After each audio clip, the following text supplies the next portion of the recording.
one and all, to the Revolutionary Wrestling Podcast for our watch-along of the Royal Rumble, folks. I am your King of Extreme, Phil Kiwi, the man of the hour, the man with the power, the man that makes the other podcast cower, the prince and potentate of the political parlance, the lord of the Scottish Highlands, one damn handsome man if I do say so myself. And I hope all of you are having a very, very marvelous time for this beautiful, beautiful Royal Rumble.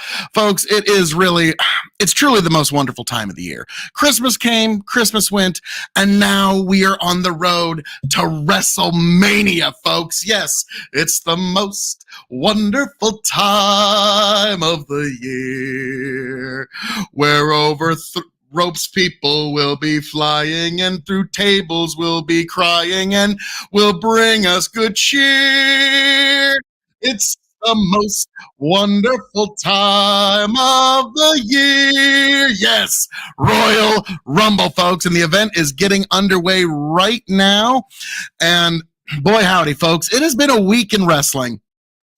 Vince is out. The Rock is in. It's been quite a week. Vince McMahon resigned from his position yesterday. The Rock has joined the board of TKO all in the same week. I wonder if those two events have anything to do with each other. Surely not.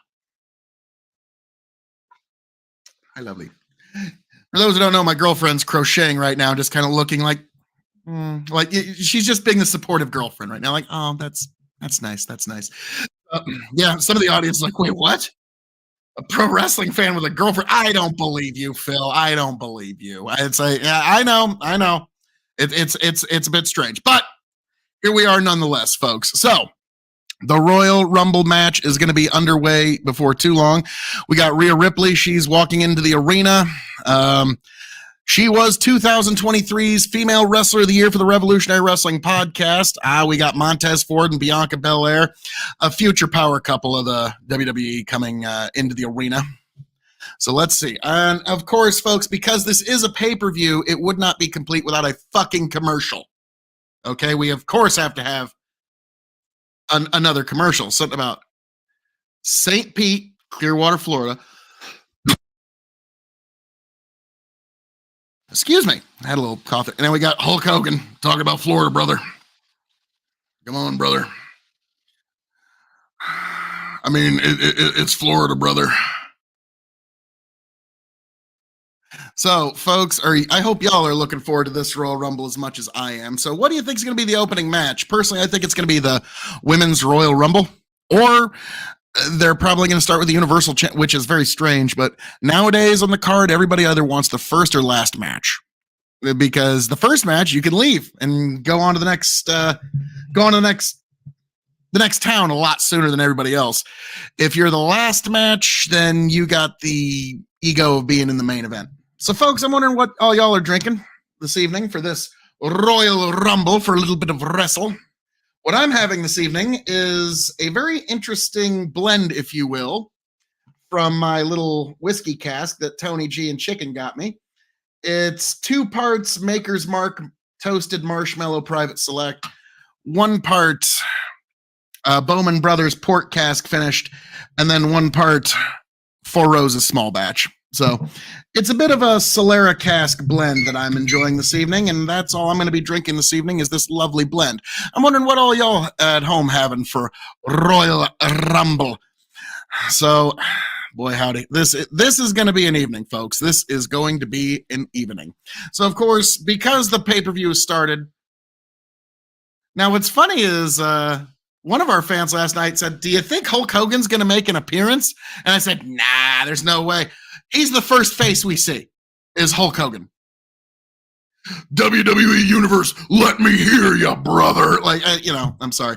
I was a Hulkamaniac throughout all the 80s and most of the 90s. So I'm still, what's that? Hang on. One moment, folks. Were you a Hulkamaniac too, babe? No. Do you know what a Hulkamaniac is? Okay. So, folks, the girlfriend of Extreme will be making occasional, not like visual representations, but she might answer a question or two. She said very early on, I don't want to be on your podcast. Sorry, babe. It's the podcast. It's got its own gravity. It pulls people in. You just become part of it. Like I never wanted to get into political podcasting, but it's just the gravity. When Tony G and Chicken let me out, it was kind of like saying Beetlejuice 3 times. Like you realize you're unleashing Phil KOE out onto the world. I'm like, fuck, okay, fine.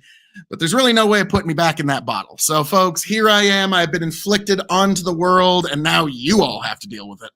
So, here's the question to all of you within the sound of my voice right now. Who do you deem as the sign pointer? Who's going to be the sign pointer tonight? I think it's going to be Bayley and CM Punk. Could be wrong, though. A lot of people thinking, oh, Cody's got to finish that story. Well, Cody Rhodes is going to be on the never-ending story because Roman Sammartino is happening. Okay? Acknowledge your tribal chief. Roman Reigns is going to beat Bruno Sammartino's I think it's 5-year run championship reign. It's going to happen. Tony says, no way. And I'm just like, acknowledge your tribal chief, Roman Sammartino. Oh, Patty P, how we doing? All the way from Roma. How we doing there, Patty P? Pleasure to see you. Ciao, Patty. How we doing? It is Royal Rumble season, and pleasure to see you coming in all the way from Italia. God bless. God bless. So it's been an interesting week in wrestling. An interesting week for me. It's been an interesting week. Let's just put it that way. So, folks, I hope all of you are ready for this little festival of wrestling, if you will. Wait a minute. So who are we starting off with? Oh, no. Okay. We've got Pat McAfee on his way down to the ring. Okay. So if you're a fan of ESPN or just regular old sports ball, you'd know a thing or two about good old Pat McAfee. Hang on one moment.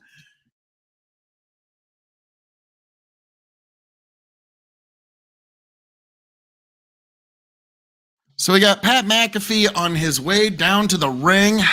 He is saluting folks, slapping hands, slap the female referee's hand, like very in particular. A guy dressed like Macho Man in the front row, some sort of football player, I imagine, sitting in the front row because Pat McAfee's making a big deal about him. And he shoves Corey Graves into his chair. Beautiful, beautiful. So here we are, folks. The Royal Rumble has commenced. Thank you, Patty P. Thank you. Thank you, babe. I'm blessed. What can I say, folks? But so, Patty P, I hope blessings are finding you all the way over there in Italia. That's actually on the bucket list, is to go to Rome someday. So I want to see the Sistine ceiling. So I'm jelly. I got jelly all over me. I'm covered in jelly at the moment.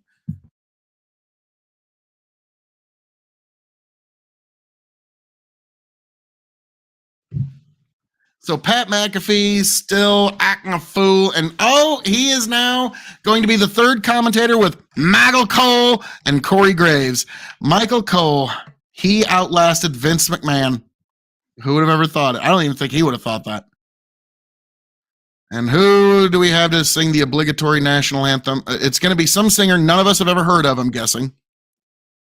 No. We got Samantha Irving announcing the match. The Women's Royal Rumble match. Okay, I was correct in my first impression. The Women's Royal Rumble is going to, every 90 seconds, another wrestler's coming down to the ring, eliminated by going over the top rope with both feet touching the ground. 2 superstars will start, and the winner will move on to the main events of WrestleMania. So, yes, so we got us a little wrestle here, folks. I'm looking forward to it. Natalya Neidhart of the legendary Canadian Hart family making her way down to the ring. Number 1.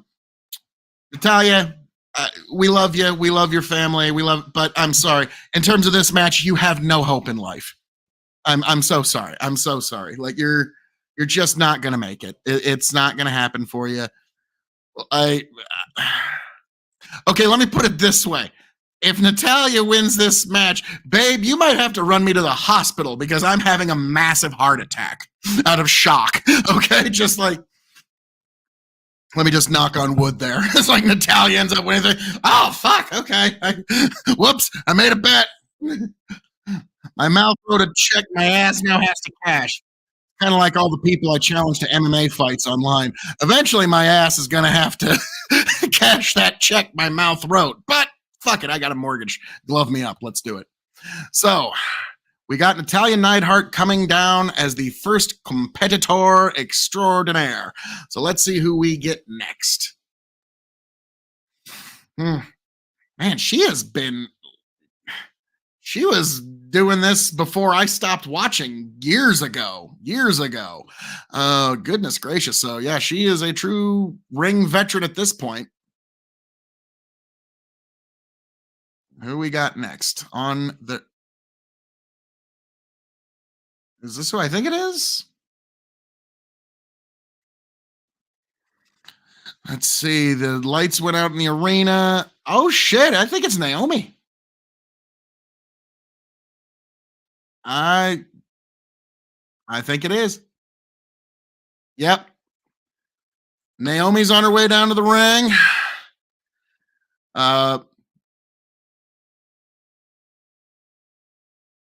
Okay, so she finally recovered from that injury because I think it was a knee injury or something that put her down for a while.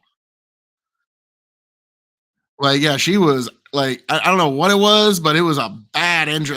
I'm pretty sure it was a knee injury that took like almost 18 months to recover from. So that kind of shocked me. I was not expecting to see Naomi in the match tonight. So, hey, we'll take it. We'll take it.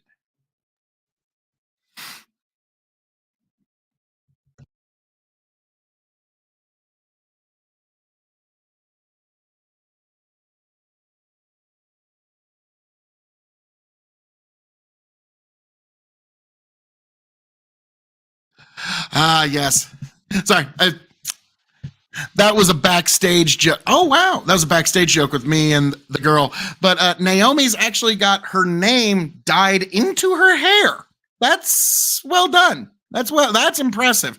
I better not let my daughter see that, otherwise she will have her name dyed into her hair in the exact same way. So, yeah.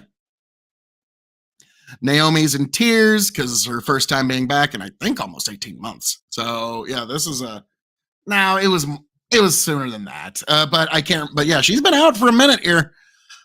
And Naomi and Natalia shake hands in the middle of the ring. And to quote the great Jim Ross, and here we go. Natalia with a headlock. Naomi shoots her off the rope. Shoulder block by Natalia onto Naomi. And Natalia is feeling her oats. She's definitely the senior ring general of this match, and I'm guessing she's going to be here for the first 10 women because especially in the women's Royal Rumble match, you'll have returns of women who haven't been in the ring in like 15 years. Oh, okay. Naomi's kind of yeah, she's a step off. She's needing to work off some of that ring rust. That's the problem with getting rid of house shows as much as they do in WWE is that once you come back, you don't have as many. Oh, yeah, she is way off. Oh, this is bad. Uh-oh. Like, don't get me wrong. I'm glad she's back, but she is off. Yeah. Naomi's trying to do all the jumpy, skippy, and be everywhere at once. And no, she's just not ready for it yet. Oh, that was rough. Double cross body to Bailey at number 3. Oh, that's not good. She was my 3-point pick to win this. So that's less than good for me. She was my safety 3-point pick. Huh. Chicken is chuckling right now.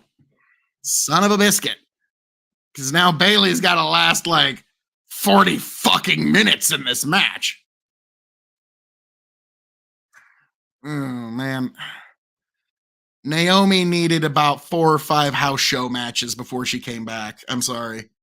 The ring rust is real. And okay. So Okay, Naomi's finally shaking some of that rust off of her. No, never mind. I spoke a half second too soon. Oh, Bailey is just bottle feeding this match. Bailey and Naomi are, for those who don't know, when somebody's having a bit of a hard time in the ring, it's called bottle feeding, where you just kind of, you're wrestling a broom handle and you have to try and get a good match out of it. Now, I'm not saying that about Naomi, but yeah, she's got some rust here. Okay, Bailey and Natalia are trying to team up to get her out of the ring. Man, you could just see Naomi's a little rattled from fuck. I thought I was going to come back better than this. But hey, is what it is. Oh, what the fuck was that? Dude. Okay, who is this?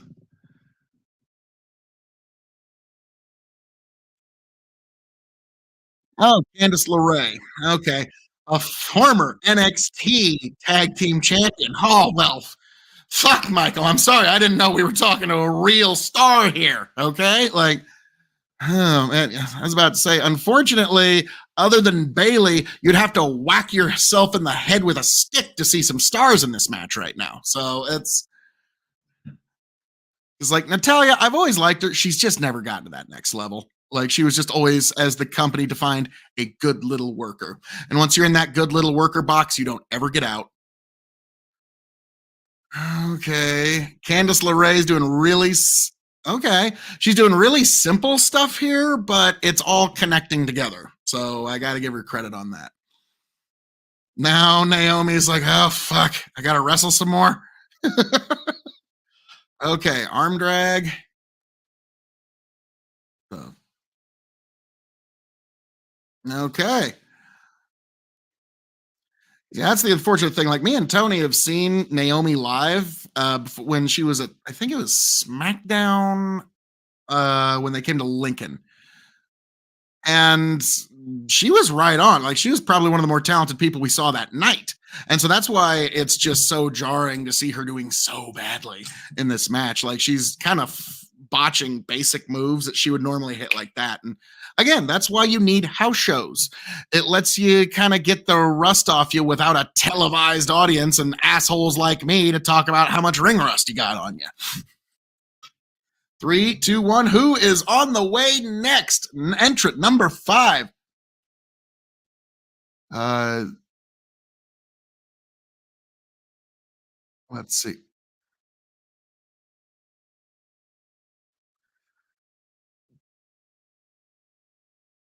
What the fuck? Jordan Grace, TNA Knockouts champion. Jordan Grace. I mean, she's a muscly woman, but like, what in God's name? Jordan Grace is just throwing people around. Now, here's the thing.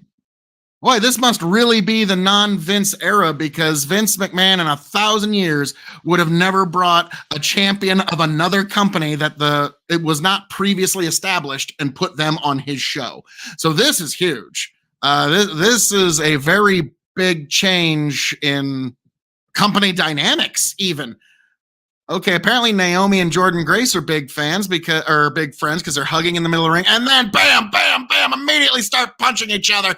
Beautiful, beautiful. I don't know who this Jordan Grace lady is, but boy, howdy, she's got some talent, and which is very rare for female talent in WWE. She's got a lot of upper body strength, like her upper body muscles are impressive. Like that is kind of shocked here because normally, let's be frank, women that come into the WWE have a specific body type, and it seems to be one that appeals to one Vincent Kennedy McMahon. So I think this might. Oh shit! Is Natalia? No. Natalia's getting back in. Jordan Grace trying to get Natalia out, but Natalia's not having it. 3, 2, 1. Huh, that is like for me. Who the fuck is this? Because I was not familiar with Jordan Grace. Okay, Indy Hartwell. Uh, Another NXT call up here. Oh shit! All right, interesting little move there. Okay, Indy Hartwell. She's pretty crisp. She doesn't do anything like you're not going to see her do a 450 splash off the top rope or anything like that. But she's crisp in what she does. And her former tag partner Candice LeRae. Oh, nice with a tag team move. You don't get to see too many of those in the Royal Rumble. And they're holding hands. And how soon until they're going to turn on each other? Like, okay, they're going to wait a minute or two to turn on each other because that's the inevitable outcome of every tag team. So, folks, I hope you're having yourselves a marvelous Royal Rumble. I know I am, folks. So, we got Indy Hartwell, Jordan Grace. That was the shocker of this particular event, if you will. I did not expect to see anybody like trying. Mickie James was in the Royal Rumble last year, and she was working for the NWA, but the thing is, Mickie James was an established WWE star during the Attitude Era, so that's an exception that they'll make. But boy, howdy, this one's a little different. And sorry, folks, I got to send this out to some other people because I am never above shameless self promotion. All right, now we got. Oh, are you ready for Asuka? Yes. Oh, and Asuka's in a serious samurai demon mask. Okay. And got zebra striped face paint. And she comes in climbing the top rope and bam, double drop kick to Natalya and Indy Hartwell. And now Bayley's like, come on, Asuka. How about you and me team up together? Come on. And Asuka's like, yeah, come on. What's the worst that could happen?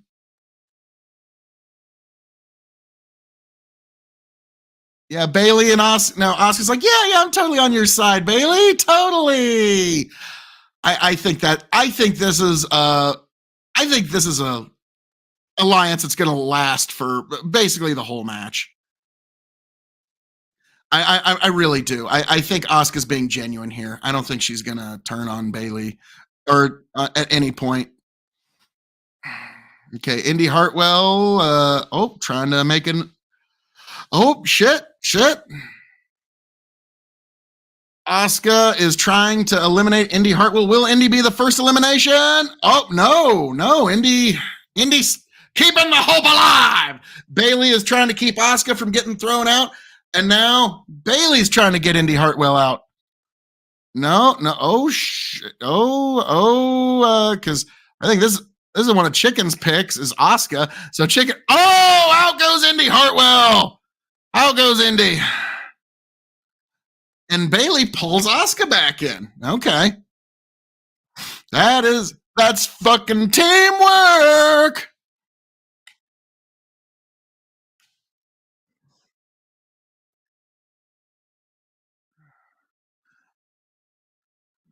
All right.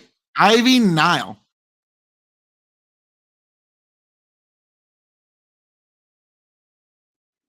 Got to be honest, I have not seen much of Ivy Nile. I know she's on Monday Night Raw, but I don't mean to sound like Jim Cornette here, but it's like, well, it was a girls' match, and well, I just went and made myself a sandwich. Oh, and Ivy Niles, like, oh man, come on, Naomi. Jeez. Naomi just stumbles mid suplex, and Ivy has to literally sack a shit her back over and to finish the slam. But there is something kind of awkward about Ivy. She's also a half step off. Oh, Lord Almighty. One moment.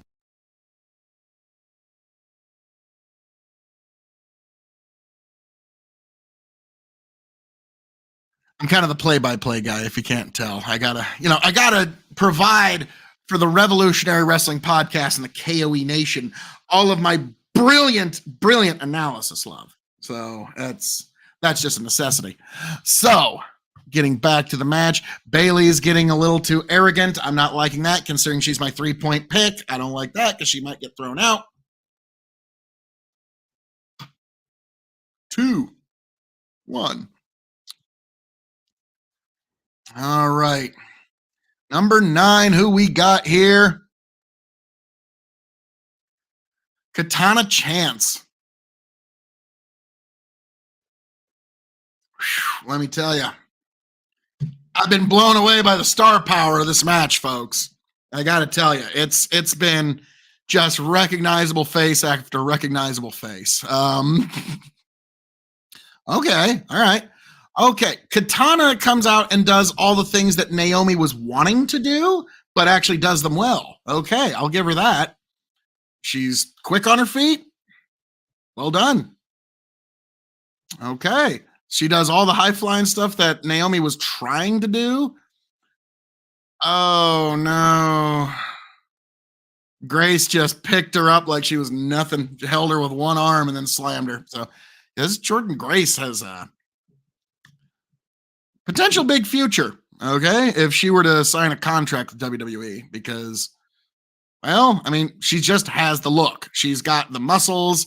She's got a unique look that nobody else in the women's roster has. So, okay. All right. We got 2 people being held up. Both of them are holding suplexes for as long as they could. Ivy and Jordan were holding. Oh, shit. And Jordan did the kick up right. Ivy didn't. And Jordan's clowning on her. You didn't do the ninja kick up right. Oh, good kick. Oh, back spinning elbow by Jordan.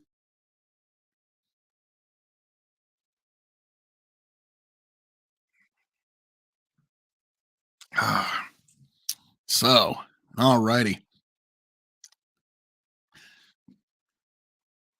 Number 10 on the way to the ring in 1 second.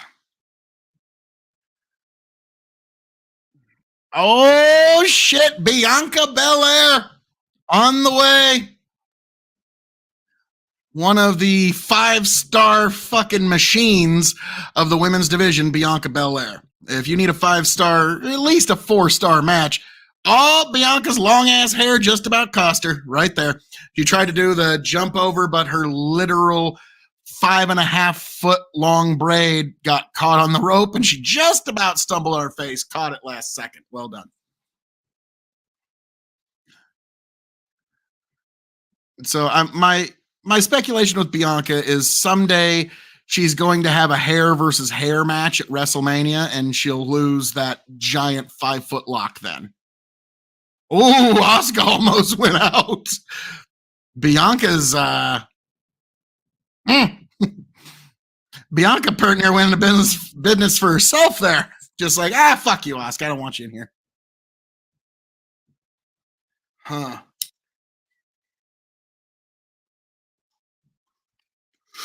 All right. Yes, grandpa style. Bless your beautiful heart. Yeah, when I smoke on this pipe, I feel like Atticus Finch from To Kill a Mockingbird. Well, Scout, let me tell you something. True courage is fighting even when you know you're licked. So, yeah, I like the aesthetic, folks. All right. Oh, Bianca with a big suplex on Bailey. Okay, Bianca trying her best to. Oh, wow, she's just throwing people around onto people. So they're definitely trying to give her the cane push here. Oh, is she going to pull it off? Oh, moonsault onto 3 women. Not bad. Number 11, Kairi Sane. So, one half of the WWE Women's Tag Team Champions, the Kabuki Warriors, Kairi Sane. And to this minute, I still wonder how they got that name through. We're going to call these 2 Japanese ladies the Kabuki Warriors. That's definitely a Vince leftover. Vince McMahon, what? I'm a 76-year-old man. People will be totally into that. They'll think it's great. It's good shit, pal. Oh, okay. Here's the other thing that a lot of people don't ever. Oh, nice. That people don't ever quite appreciate about the Women's Royal Rumble is I've noticed that, especially amongst the four horsewomen, which is Charlotte Flair, Bailey, Becky Lynch, and especially Sasha Banks, aka Mercedes Moné, as she is known now, but especially with Charlotte Flair and Sasha, if they're going to lose a match, they sandbag it and look like shit so that their opponent looks like shit so that they don't get a push anymore. And I wonder how much of that happens in the Women's Royal Rumble, where women will intentionally sandbag moves to make the other person look like shit so they don't get a push over them. I've seen Charlotte Flair do it at least 100 times. So, but granted, that's Ric Flair's daughter. Of course, Rick's going to teach you that. Oh, yeah, darling. Oh, wow. There's hair extensions all over the ring right now. The hair extensions are all getting pulled out and they're all over the ring right now, folks. That's actually kind of funny. Like, let's see. I'm counting at least 1, 2, 3, 4, 5, at least 6 bits of hair extensions strewn across the ring, and that's only half the ring shot. So I was about to say, hey, babe, should you generally wrestle in hair extensions? She's giving me a. So, yeah, that's. Oh, shit. Candice LeRae is the second elimination. Wow. Her and her tag team partner, the first 2 eliminations. That's a bitch. 4, 3, 2, 1. And now I believe it's number 12 on their way to the ring. Yes, number 12. Tegan Knox. Okay.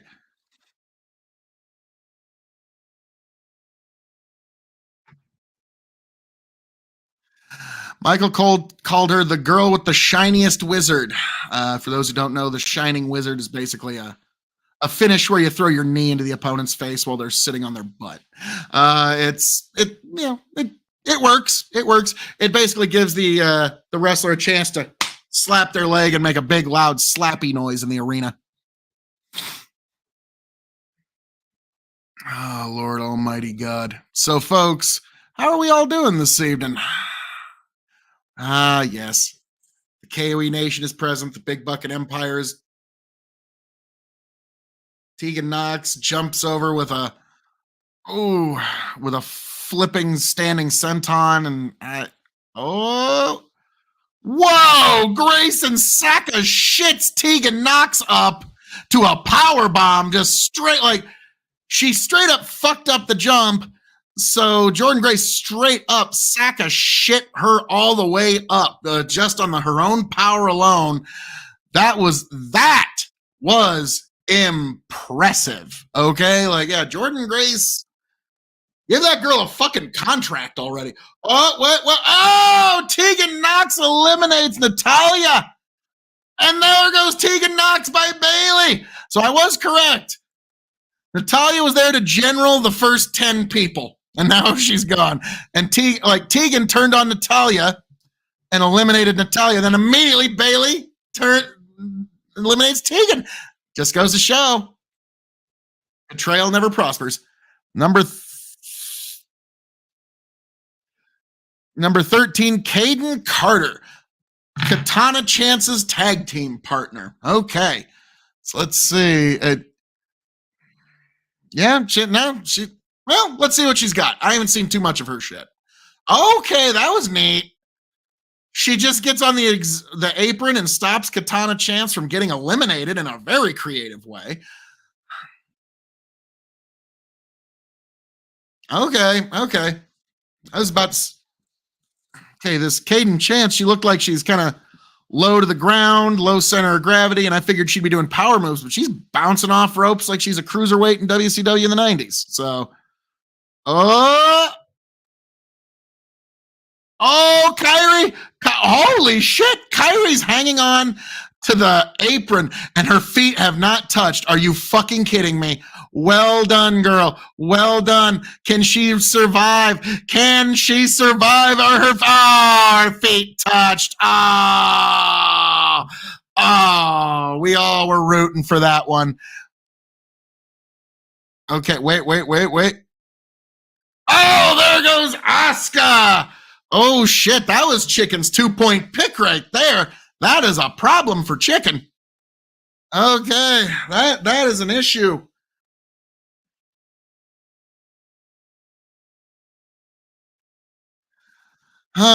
So all of Bailey's backup just went out the door, and now everybody's trying to. Hey, now you leave Bailey alone. She's my 3-point pick to pull ahead of Tony G and win the title. So you don't touch her at all. So for the rest of this match, I'm going to be Bobby the Brain Heenan from the '92 Royal Rumble. Who's number 14 here? Chelsea Green. Coming down with a giant rainbow rumble outfit, and I don't know what the symbolism is there because I think she's married to Adam Cole, but whatever. What culture will tell us what that means sometime tomorrow around lunchtime. So that they always have the "What did every costume mean?" video. So, but yeah, Chelsea Green. No, I don't think she's married to Adam Cole. I think I'm off by that. No. That's a different Chelsea. That's a different Chelsea entirely. Nice. Chelsea's been almost eliminated twice and used limberness to get back into the ring in creative ways. Oh, but then Jordan Grace is that big muscly bitch. She ain't gonna nope. And if you're fucking objecting to my use of the word bitch at all, after Jordan here beat the fuck out of you, I'm betting some less than choice words fall out of your mouth too. Whoa, she did that Shawn Michaels back into the ring. She flew over the top rope, grabbed it, pulled herself back up, and came back up. Yeah, this Jordan girl, they need to give her a freaking contract. No, oh no. Her and Bianca on the apron. Bianca's got Jordan up. Oh, whoa! Hits her finish on the apron, and Jordan flies out, and she takes a couple of hair extensions that were in the ring with her. Okay, I think that one just straight up came off of Bianca Belair. So, man, Jordan, that was like, she was the standout of this match thus far. Piper, I believe. Okay, yeah, we got Piper Niven on the way.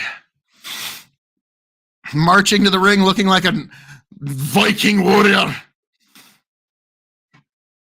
Now, Piper, she's kind of like Nia Jax in that, like, she appeals to a... Oh! Piper caught Chelsea Green on the way out. Nice.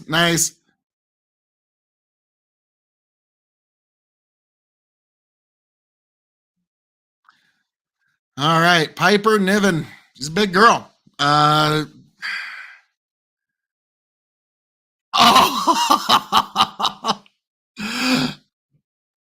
Oh, one of the girls tried to give Piper a hurricanrana. Piper just stayed standing, and now she's... Oh, boy, howdy. Piper, running senton splash to the two girls, and that's not impressive. That's not fun. Ivy now takes a headbutt. How you like whenever now Piper, she's got a low center of gravity. It's going to take a group effort to get her over that top rope. Let's just be honest here. Oh, wow, Naomi is still in this thing, to her credit. But so is my 3-point pick of Bailey. Oh, Piper Niven accidentally hurt Chelsea Green, and now everybody's able to get at Piper because she's distracted. Now, also fascinatingly enough, folks, this Royal Rumble match is also a bit of history. I know you didn't think it is, but it really is. This is the first Royal Rumble match without Vince McMahon. Right here is what you're watching. This is the first ever WWE match, really, without any Vince McMahon influence. Because I mean, some people would say, "Well, what?" Like SmackDown still had some Vince McMahon influence on it. Let's be frank. Jai Lee, why is she coming to the ring with two swords? Oh, she's coming down with the Cabal swords, like Mortal Kombat, and then just leaving them there in the entrance ring. Well, I'm sure not the most couth thing. You'd think it would be a really big up to enter the Royal Rumble carrying a couple of swords. You think that would give you the advantage? You think some people just be like, "Fuck this, I'm out," and just eliminate themselves? No, sorry, I didn't come equipped for a sword fight. Jai Lee also kind of looking like a Viking. I don't know how to. Apparently, this is Viking night at Royal Rumble. Oh, Jai Lee getting Chelsea Green up on her shoulders. Piper Niven tried to help, but to no avail. And whatever that was, it was an attempted of a move. I'll give her that. I'll give her that. All righty. Bandit asked, did Tony bail on you? No, he did not bail on me. Tony G is currently competing for the Squirrel Championship of our county. And as soon as the championship belt has been proclaimed, he will be here. So worry not, Tony G is on his way. But you have your King of Extreme, Phil KOE, which you can, of course, find at KOE Nation on YouTube, TikTok, Twitch, and Twitter, here to keep you company, folks. So really, do you need anything else? You've got Phil KOE. Yeah, Chicken and Tony would be nice, but this is what you come here for. All right, we've got the next on the way. I believe this is 15. No, 17. I'm off. Oh, Zelina Vega wearing some sort of Fortnite wings. I have no idea what God's creation I'm looking at. But okay, Zelina Vega on her way. So apparently the LWO, nice. They finally brought back the LWO. About 5 years too late, but better late than never. Goodness gracious. Now, Zelina Vega, I figured we were never going to see her in the ring again. She was doing OnlyFans and making a bit of money. But she doesn't do the lewd OnlyFans. She was just doing cosplay, so there's only so much money you can make there. So I guess that's why, folks, your principles will always cost you a little bit of money. But hey, good for her. She's got principles. Yeah, hang on, I'm going to hit mute for a second.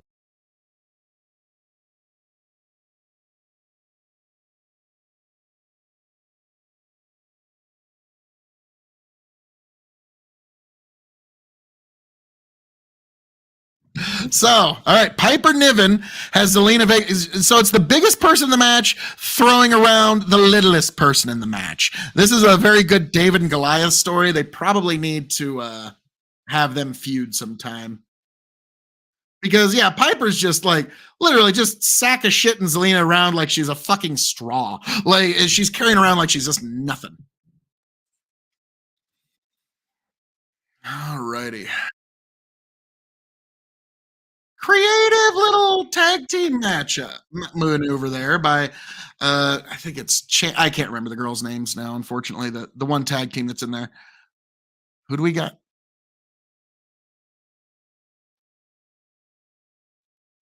Maxine Dupree, and he goes from the Alpha Academy, the heavily improved Maxine Dupree. Boy, how bad was some of her last matches? If Michael told, like, oh, come on, Bailey.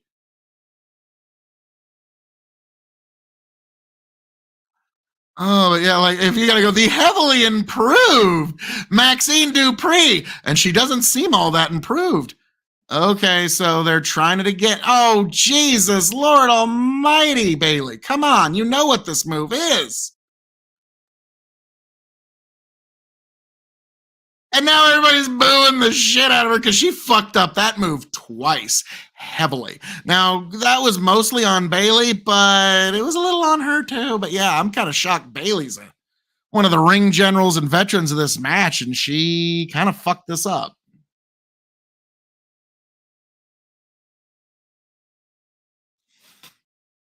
The fuck? What are we seeing here? We got nice Bianca Belair puts Zelina Vega on Piper Niven's back in a weird way, threw a knee on Niven, and oh shit, we got Zelina and Bianca trying to eliminate Piper. Could we we got some more people helping here. Everybody's trying to get in on getting Piper Niven out. Piper Niven, though, as a big girl, you ain't gonna just wrestle her around. Bandit goes, Squirrel Championship. Does he train them or cook them? Yes. Yes, I like that better, Bandit. But no, it's a squirrel hunting championship to who can hunt the most squirrels in your area. It's always kind of difficult because it's always super cold around here. So if you can find any squirrels, that's usually kind of a small accomplishment. So we will see what we got here, folks. 3, 2, 1. I think it's 19 or 18. Yep, 19. Nia Jax. Tony's least favorite female wrestler. Okay, she's lost some considerable weight since the last time she was in the ring. Okay, like noticeable amounts of weight. Like that's interesting. Interesting. So now Nia Jax, she's known as being a bit difficult backstage.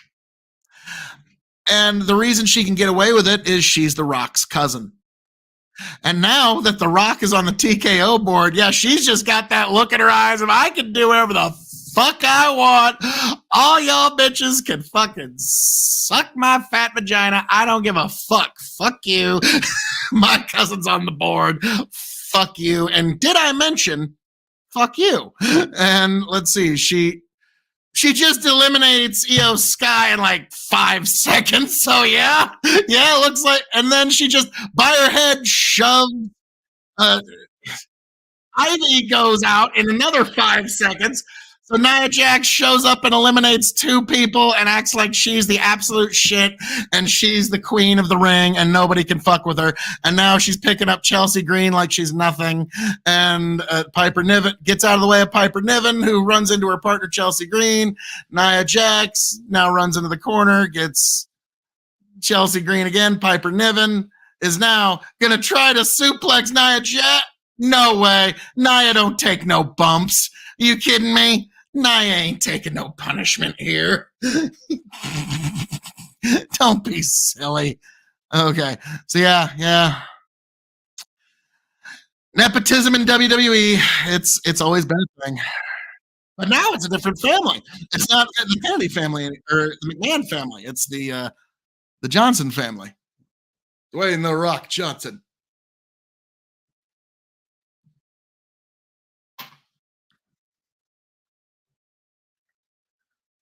So you got 3 people teaming up on Nia Jax in the corner.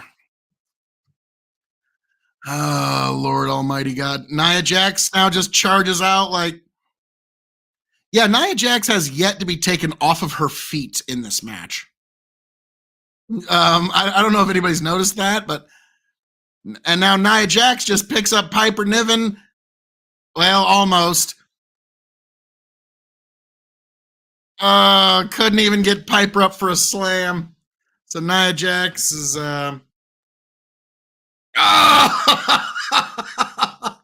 Naomi kicks Nia in the head and she falls on Chelsea's midsection hard. Number 20 is Shotzi Blackheart. Okay, I'll be honest, I was not too impressed with Shotzi the first few times I saw her. She's got the grunge gimmick down. She's kind of a ripoff of Tank Girl. What in the fuck? I mean, man. Okay, Nia went off her fucking feet for once. Took a lot, but got her off her feet. And now everybody's teaming up on Nia Jax. Shotzi coming into the ring, going up the top rope, and bam, flying senton onto Nia Jax. So yeah, Nia Jax went down for the first time, and now she's laid there and taking every laying down finisher. Like, what the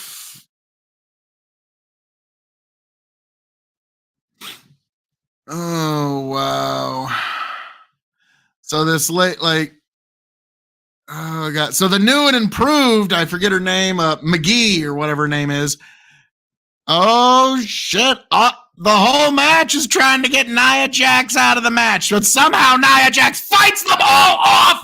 Are you fucking kidding me? Nia Jax fights off 10 fucking people. Let's see, 1, 2, 3, 4, 5, 6, 7. Okay, my bad. 7 people. Nia Jax single-handedly roars off 7 fucking people. Are you fucking kidding me?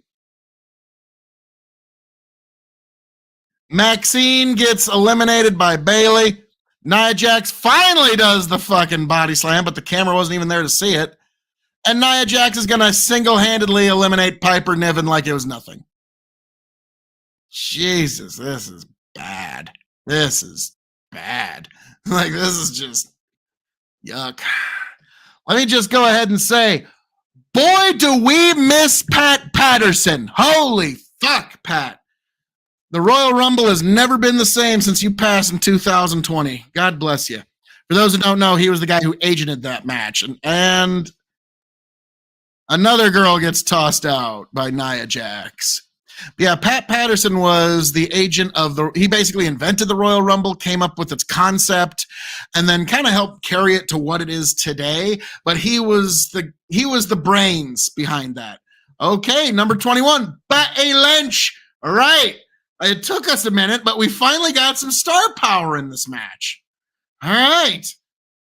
You don't have to whack yourself in the face with a stick to see an actual star anymore.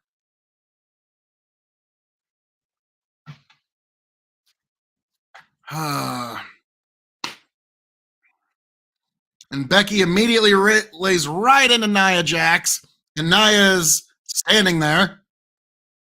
Oh, okay. All right. I'll feel for Nia there a little bit. Becky went for a spinning low kick, and it went a little low. Oh.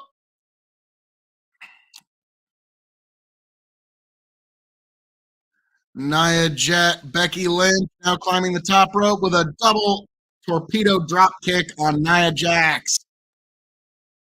All right, Becky Lynch. Oh shit! Zelina Vega tries to get in on Becky. Shotzi tries to get in on Becky. Becky's holding one in a reverse and one in a standard DDT, and bam! Drops them both. Well done. Well done. Now Bailey gets an exploder suplex by Becky Lynch. Oh yeah, those two have like Michael Cole said, those two have quite the history. Oh no, Bailey's like, come on, Nia. Oh, Chelsea Green got out of the way, and Bailey just eats all of the Nia Jax corner smash. That was something. That was something. How we all doing, all you beautiful people? Oh no, Chelsea Green's like, please don't. And Becky, oh, that was nice. Becky just peels her fingers, kisses her fingers, pats her on the forehead, pushes her off the apron to be eliminated. Beautiful, beautiful Becky. Oh, Nia with a big Samoan drop.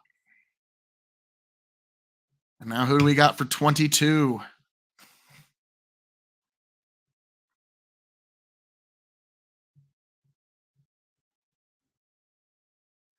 Alba Fire.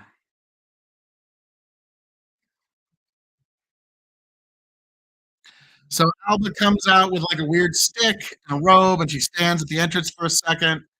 So it's like, I'm trying to be female Undertaker or something. Okay, comes in with a super kick, knocks Bailey down, trying to eliminate the Bay.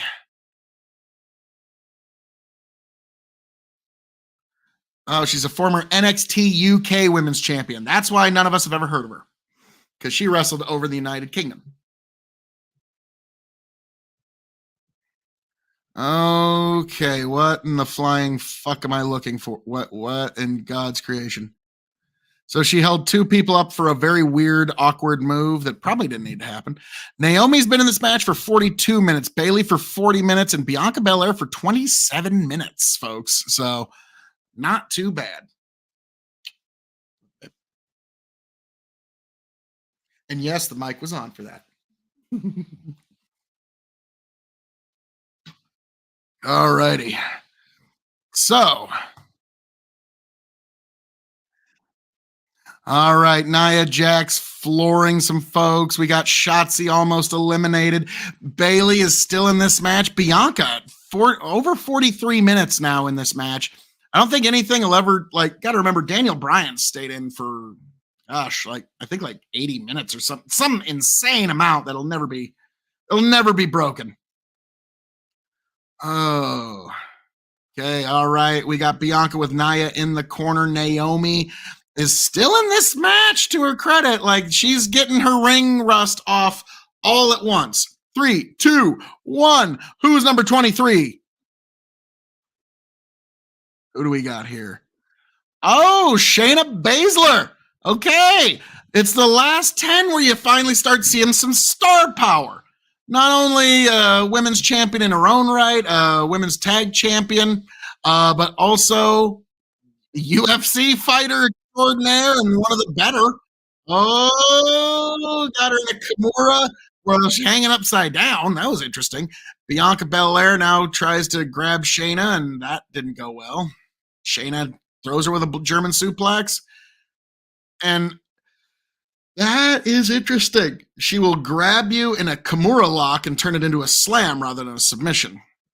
That's Baszler with a good knee. Shayna Baszler, judo throws Nia Jax, and Nia was not trying to go with it. So Baszler had to sack a shit Nia Jax over her back and make it work. Well done. So I must say. So let me check my messages to see where that no good rapscallion there. Okay, Tony is incoming. Tony is incoming, folks. Worry not. The Revolutionary Wrestling Podcast champion will be here. Okay, he is impending on Compound G. I'm coming to you live from Castle KOE, and so we will have our simulcast soon. 3, 2, 1. Who we got now for number 24? Who we got here? Who do we got here?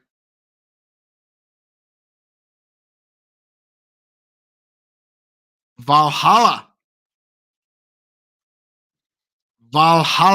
Okay. R-Truth is coming down. What the fuck is R-Truth? And there's Nia Jax.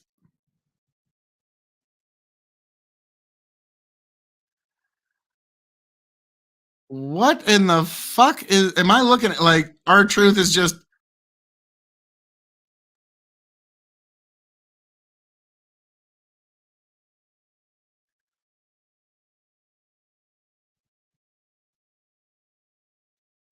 So, okay. Oh my God. No. Oh! Valhalla gets eliminated immediately. That's too bad. And now the refs are holding her back from tearing up R-Truth. Oh, R-Truth, we love you. The eternal, R-Truth is in his 50s, and the reason he's had a job for so long is because Vince always found him funny. Because you got to remember, John Cena's in his 40s, R-Truth is in his 50s, and one time R-Truth cuts a promo. It's like, and I want to win the United States Championship, just like my childhood hero, John Cena. And apparently that made Vince McMahon laugh for a week. And so just little things like that R-Truth does is okay. Michin is coming in at number 25. Wait, wasn't she in that god awful faction led by Mustafa Ali. What in God's name? I think it was Retribution. Yeah, I think she was one of the masked morons in that particular god awfulness. Okay, so Mika, big star here. This match wouldn't have been complete without her.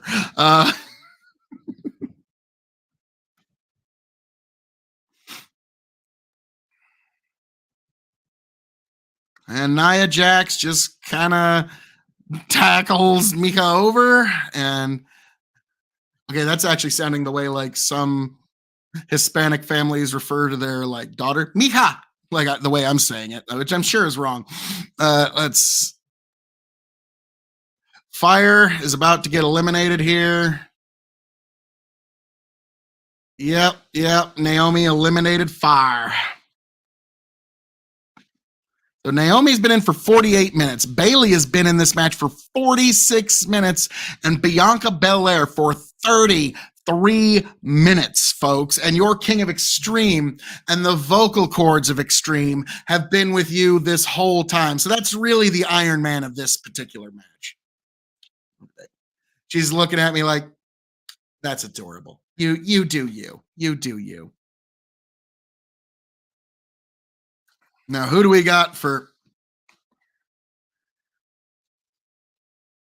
the dark horse? No, this isn't. Zoe Stark at 26. Zoe, you have about as much chance as Natalya did at the beginning of this match. I'm sorry, Zoe. But Bayley still in this match, to her credit. I mean, Naomi might actually set a Women's Royal Rumble record. Bayley is close behind. Because normally in these Women's Rumbles, they don't have any of the girls do the marathon. Okay. Zelina Vega with a very good Hurricanrana on Zoe Stark. Oh, and Shayna Baszler catches Zelina Vega in a rear naked choke while she's. Oh my God in heaven. That could have broke her fucking neck. Because Shayna Baszler just grabs her by a rear naked choke and just swings her whole body over the top rope. That's not the safest way to do that. Oh, shit. Zelina Vega and... Oh, Zelina Vega eliminated when she was on the shoulders of Shayna Baszler out on the apron. That was impressive. Like, now it's mostly possible because Zelina Vega is like probably 100 pounds soaking wet if you put weights on her ankles. So that's why she was just the one to throw around. Who do we got here now for number 27? Roxanne Perez, rather.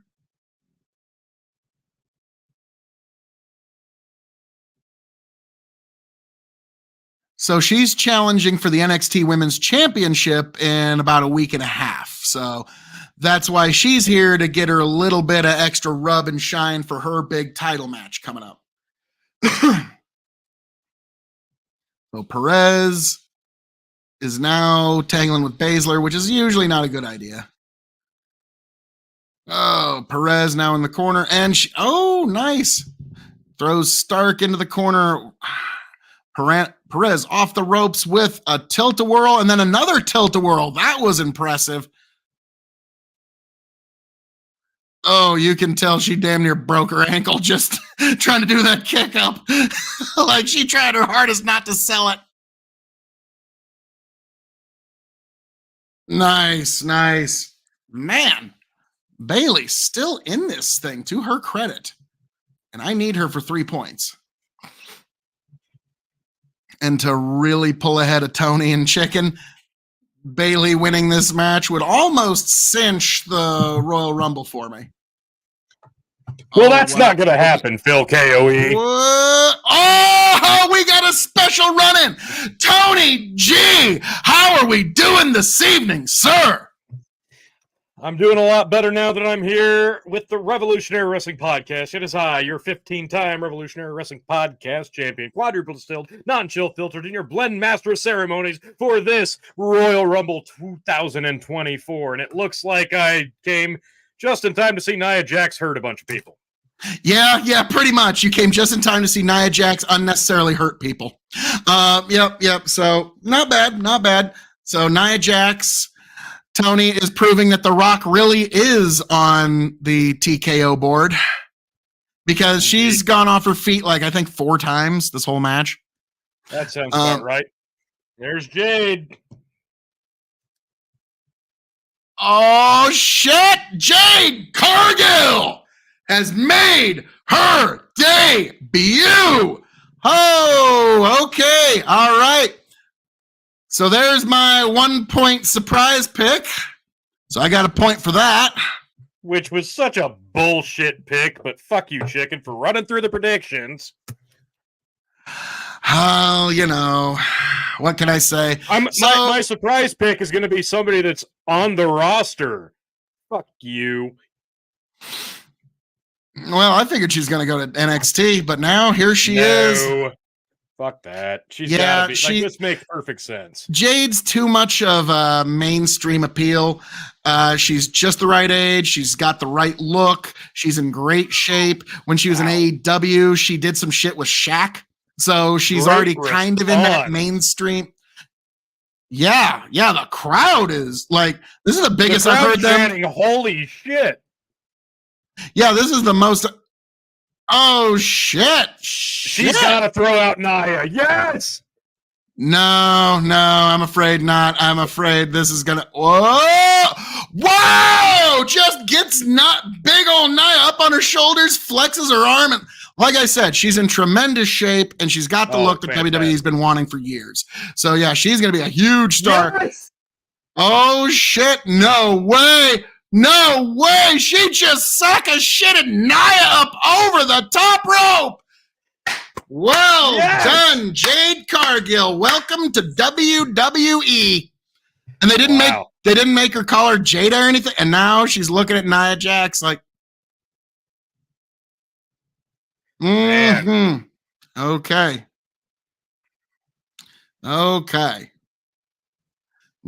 So that's a pretty good first feud for Nia Jax.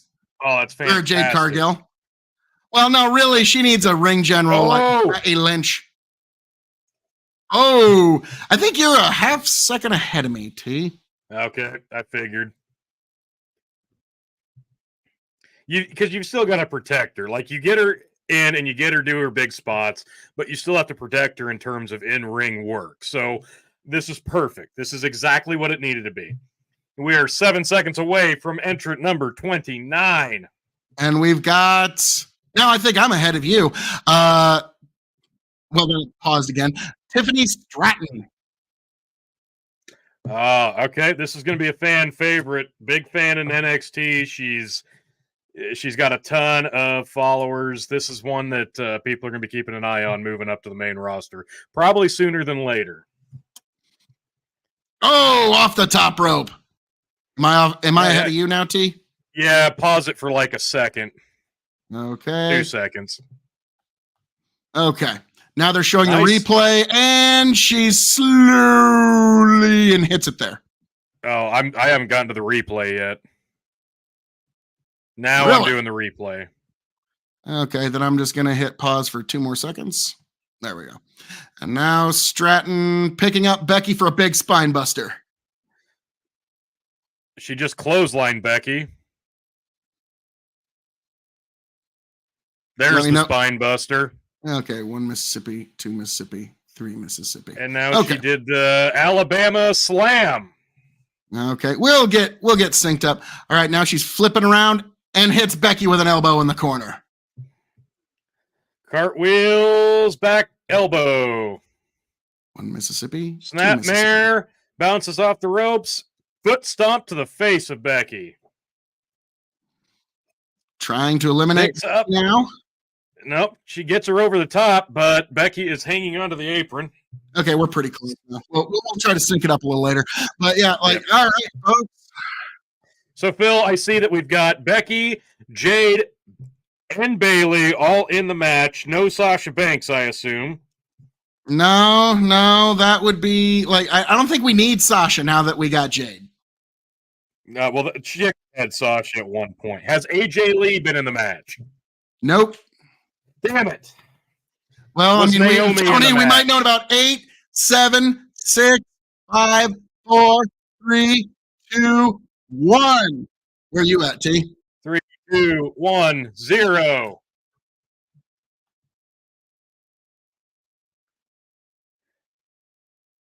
At 30, who we got? Liv Morgan. Well, you know, hey, not Really? like we got the big surprise with Jade Cargill. We didn't need anything big. Now 30, everybody's always expecting something big, but we got Liv Morgan here making her way to the ring. Well, that hurts me because you both picked the bullshit surprise pick. So, That's a point. congratulations. And well, it's not going to matter, T, because Bailey's going to win this match, and I'm going to win this entire pay-per-view by a blowout. Well, I don't see that happening, but I digress. And then in the Royal Rumble, like Mussolini and Kennedy, a cult of personality. Yeah, I'm trying to sing that as bad as I can. Did we have... Okay, so my other surprise picks were going to be Naomi. Did she show up? She was number 2. Fuck. Did Alexa Bliss show up? Nope. Okay. Damn it. Well, I would have been pissed at myself. Yeah, Naomi. Oh! Wow. Zoe Stark is gone. All righty. Yeah, I don't know. I get it. I know Liv has a fan base, but that doesn't make sense to me at 30. Well... And Tiffany Stratton is clearly ready for the main roster. They had to give Jade time to eliminate Nia and get that pop. So... Oh, shit. Yep, we had another elimination there.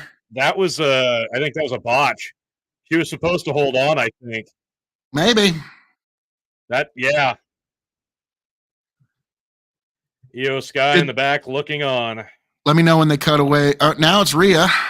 Yep, now Rhea. Let me know when it cuts away from them. So we've got, other than Sasha Banks has not been in the match, the Chicken's 1 point is officially moot. Who's 1 point? I thought Chicken took Jade to copy me. Okay, Naomi has been in this match for 60 minutes. Bailey has been in for 58. Bianca Belair for 45. Jade Cargill and Bianca Belair both have people pressed above their head and then drops them and then faces off. Bianca's pissed because she knows she's looking at her replacement. Am I wrong? Tony? I don't know if Tony's even at his... talking to a kid. Oh, sorry. Did you hear anything I said there? Because Bianca and Bailey were staring, or not Bianca and Jade, rather, were staring each other down. I was like, yeah, Bianca's pissed because she knows she's staring at her replacement. Jade's probably going to replace Bianca. Well, I don't know if it's so much a replacement, but I think 50% of the reason that they signed Jade was because people wanted to see Bianca and Jade. Yep. And Bianca will be passing the torch, whether she knows it or not. It's a perfect matchup. So, yeah, with Sasha Banks not showing up, Chicken's 1 point is gone. I still have Jade at my 1, Bailey at 2, and Becky at 3. Phil, you have Jade at 1, Becky at 2, Bailey at 3. Chicken has Becky at 3 and Jade at 2. Yep. So I still got a pretty good chance here. This is looking good for Phil right now. What's that? Yeah, it's looking good for you right now. Oh yeah. I mean, if Bailey or Becky wins, and I got that extra point. Oh, that was about close. Knocks out Becky, but she holds on. Yeah, dude. Naomi had Naomi and she kicks up. Man. Oh, snap. There goes. Oh, whoa. Jade Cargill eliminates both Becky Lynch and Naomi, sort of. wow. Oh, Now, no. who had Bianca? Chicken did? No, nobody has Bianca. Really? Nobody's got Bianca Belair to win this. No. That was huge. So now we got 3 girls out on the fucking apron here. Wow. Phil, grabbing Bianca by the hair. Oh my God! Hanging off the apron, grabbing that girl by it. Whoa! There goes Bianca, and I forget the other girl's name. Something Star.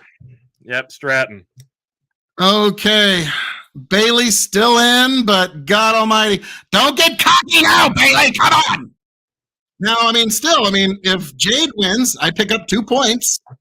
So that's not bad. You would pick up 1 point. Well, yeah, that's right. If Jade wins, I pick up 1. I already picked up 1 from the surprise point. So this is looking pretty good for me, Tony G. No matter how this match goes down, your King of Extreme, Phil KOE, is going to pull ahead of the competition here at Royal Rumble. So it's going to be irrelevant because Gunther's going to win the men's. Sure. Wow, I got to tell you, I haven't seen Jade in almost a year, it feels like, and she just, you forget how much charisma she just oozes. She looks like she oozes charisma. Stone. Are you sure? It's just the fact that to most folks she's pretty easy on the eyes. She's incredibly easy on the eyes, but wow, she's just got the look. She looks like she's carved out of damn stone.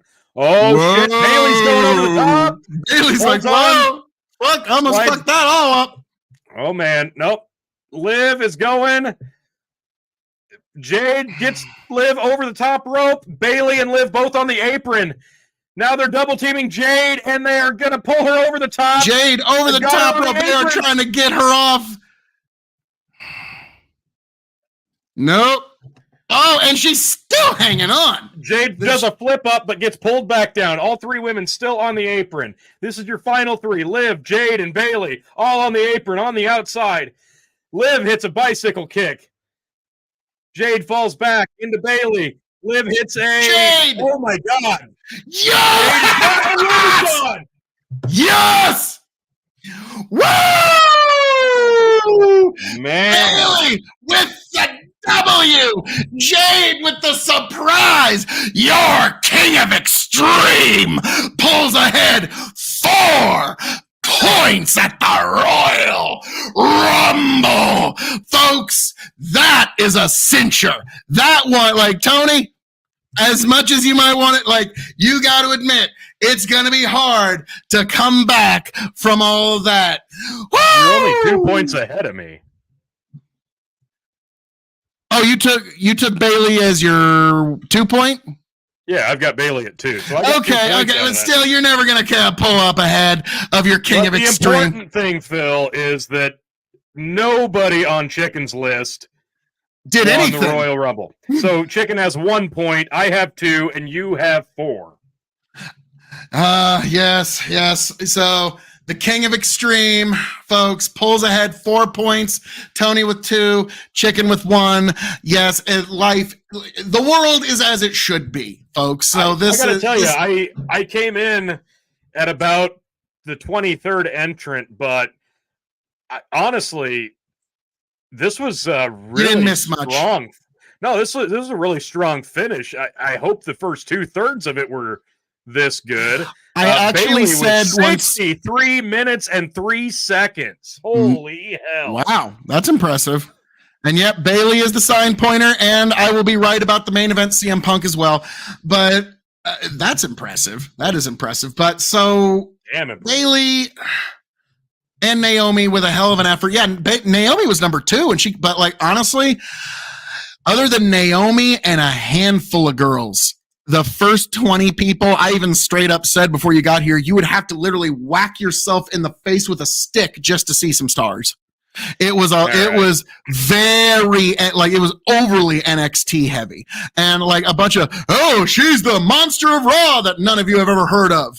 Like, yeah, it was a lot of that. So, so this last third was when all the stars started showing up, except Bailey. Bailey was number 3, so got to give her some credit there. So Bailey, I made a last minute change from holding on to Bailey as my 3-point because I thought for sure it made a better story for Becky to win it. But I'll give you this one, Phil. You're 2 points ahead of me, but I've still got an outside chance here. So things are. All right, T.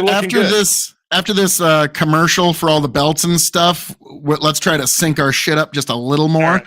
I'm thinking I'm gonna have to pause I'm thinking I'm like a second or 2 ahead of you now.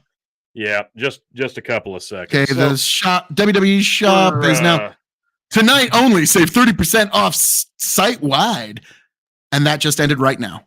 And now it's a PlayStation. We're good. We're good. Oh, we're good. We're synced. Yeah, we're good. You're like a fraction of a second ahead of me. I'm a fraction of a second ahead of you. Then I'm sorry. I'm just not going to fuck with it because that's. No, yeah, don't. We're not getting any closer than that, man. No, and now they're doing a commercial like for. Ahead of you. What is this? A Suicide Squad game that looks more like Fortnite. Yeah, it does. All right. That's either going to be awesome or it's going to be shit. So we're one match in the Women's Royal Rumble. I can't fairly rate it because I didn't see the whole thing, but as an end, I was a big fan of the end. So really strong finish. I was going to give it 2.5. Just it was a serviceable match. This was the first major match without Vince McMahon. So they had to just make it passable. It didn't need to be amazing. It just needed to be passable. And that's what they did tonight. And to their credit, they got to the finish line on that. So I'm not going to begrudge too hard on that one. So we are moving on to the next match. And if the internet rumors are to be believed, the Undisputed Universal Championship could be up next unless they added another match. The Universal Championship going on at second. Now, I'm guessing that will be irrelevant because for the U.S. title and the Undisputed title, we all three have the same pick. Yeah, we all have the same pick. It will come down to the end of the Royal Rumble. Yep, it's all going to come down to the end of the Royal Rumble match to see who's going to be the Revolutionary Wrestling Podcast champion. And Tony, I'm sorry, my man. I'm not liking your odds. Well, you need right now, you need him bad. If The Rock's not in the match and Andrade is, that alone is going to help me a lot. So no, it's not because CM Punk is winning, so it doesn't matter. So you're going to walk away like he doesn't. So Tony, I don't mean to you are going to walk away with at most 5 points this whole pay-per-view because we're all going to get Roman, we're all going to get Logan Paul. So fair. I'll give you that. And then Andrade might show up. So I'll give you that. You'll probably get, but nothing else. Like, no, CM Punk. What's that? If there's no Rock and there is an Andrade, I'm 1 point behind you. Then if Gunther wins, I steamroll right you need Gunther to win, which is not going to happen. Well, we shall see. And I got he's got a better chance than The Rock and Kennedy. Now, basically, if The Rock hits the ring, that's when I'm going to see Tony throw his pen up and fuck. It's lazy booking. I just don't understand it. It's lazy booking to bring the most popular star on God's creation, The Rock. That's lazy booking. Phil, the picks are already in. Phil, you've already made your pick. You don't have to sell the pick anymore. You can be honest with yourself. Tony, you ain't got to sell it. You've already made the pick. But you're saying that's lazy booking. Dude. It is lazy booking. Dude, if you had a chance to bring in The Rock, you bring him in. Look at the commercial that just aired. And tell me The Rock coming in wouldn't be just like Hulk Hogan winning at fucking WrestleMania 9. No. What the fuck? He could come in at 30 and win the whole thing, and everyone is going to be on their feet. Why? Because it's The Rock. I'm telling you. You gotta think full circle here. The Rock does not need to enter and win the Royal Rumble. There's no reason. The Rock can just show up and say, I want Roman. He can do that Monday night or Friday night, whatever. And then the match is on. They don't have to waste the winner of the Royal Rumble on The Rock. He doesn't need to be in the match. It's pointless. It ruins the story of the booking for the other title. There's no reason Not to do really, that. because it I makes it better. guarantee you a larger portion of the internet and the TV viewing audience want to see Gunther or Punk way more than they want to see The Rock. Yeah, the internet viewing wrestling audience, though they definitely outnumber the amount of people that'll go to see a movie starring The Rock. Yeah, great, perfect logic. Great. That's great if Like, you're only counting the me? people in the fucking arena, Phil, but we're not. Yeah, they're trying to appeal to everybody outside the arena now. The people in the arena are coming, spending their money no matter what. You only what. get the people on the street, and you completely discredit everybody else. But yeah, that's fine. No, go ahead. Hey, you're talking to one of the wrestling fans. I have a championship belt over there. I spend my discretionary income on pro wrestling stuff. They already know I'm coming. They don't need to sell me. They already got me in the door. Yeah. You sound like Vince Russo booking David. Oh my God. Yeah. Because I want to bring the biggest star in God's creation back into the wrestling fold to give more attention to Roman Reigns. Yeah. That's such lazy booking. Hey, Phil, what was the last good movie The Rock was in? There was one of them at some point. No, there wasn't. Hey, Phil. Do you remember the time? Hey, babe, were any of the Fast and Furious movies with The Rock in it good? Hey, Phil, do you remember? Okay, she said yes. So some true. Fast and Furious movies were good. That's not true. Hey, Phil, do you remember last year when Hawaii was burning and The Rock and Oprah begged people on TV for money to help Honolulu? Oh, Tony's bringing The Rock and Oprah Hawaii fire conspiracies into it, folks. So. Not a conspiracy. They asked people to donate money when they're two of the richest people on the fucking planet. They're not the two of the richest, but they're up there. Granted, yes, it was a little classless. It was a little uncouth. But now, Tony, he's on the board. Now, Bandit comes back. Another reason he doesn't have to win the Royal Rumble. Scorpion King for the win. Oh, CGI Rock. Arguably some of the worst CGI in cinema history. No, not The Mummy Returns. It's the Scorpion King. Oh, well. Hey, Scorpion King kicked ass, okay? What's that? If that's your parameter for rating how good a Rock movie is. Now, Tony, are you implying that the Tooth Fairy was not a classic? It's probably better than the Scorpion King, but I never saw it. Oh, fuck you! Better than the Scorpion King. You're just salty now. We are entering the undisputed Universal Championship Fatal 4-Way match. Randy Orton is coming down. Now, when you see like this big black line on the side, and knowing Randy, you always have to ask, all right, is that a tattoo or a surgery scar? I think he gets surgery and then covers it up with tattoos. So that would explain why his shoulders are completely covered in tattoos. Yeah, they just kind of keep growing. It's weird. Yeah, funny that. He gets another shoulder surgery, has another shoulder tattoo. Randy Orton kind of looks like Jax from Mortal Kombat with the metal arms. Yeah, he might actually have Jack's metal arms before too long. At this point, it probably is more metal than anything. Honestly, I always try to enjoy Randy Orton matches because he's such a good ring veteran. He knows exactly what he's supposed to do there in the ring, but he is literally one shoulder injury away from being forced to retire forever. And let's not forget, Phil. He was in the greatest wrestling match ever in front of a crowd of nobody. Fuck you. Just fuck you. I'm just saying. The greatest match of all time. The greatest cinematic wrestling match in wrestling history. We're going with that, huh? Well, that's what it was. I'll give him credit for trying, but god damn it. It was too much.